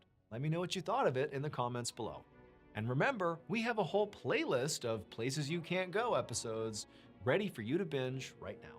So go ahead and click here and give them a watch. All right, until next time, see ya.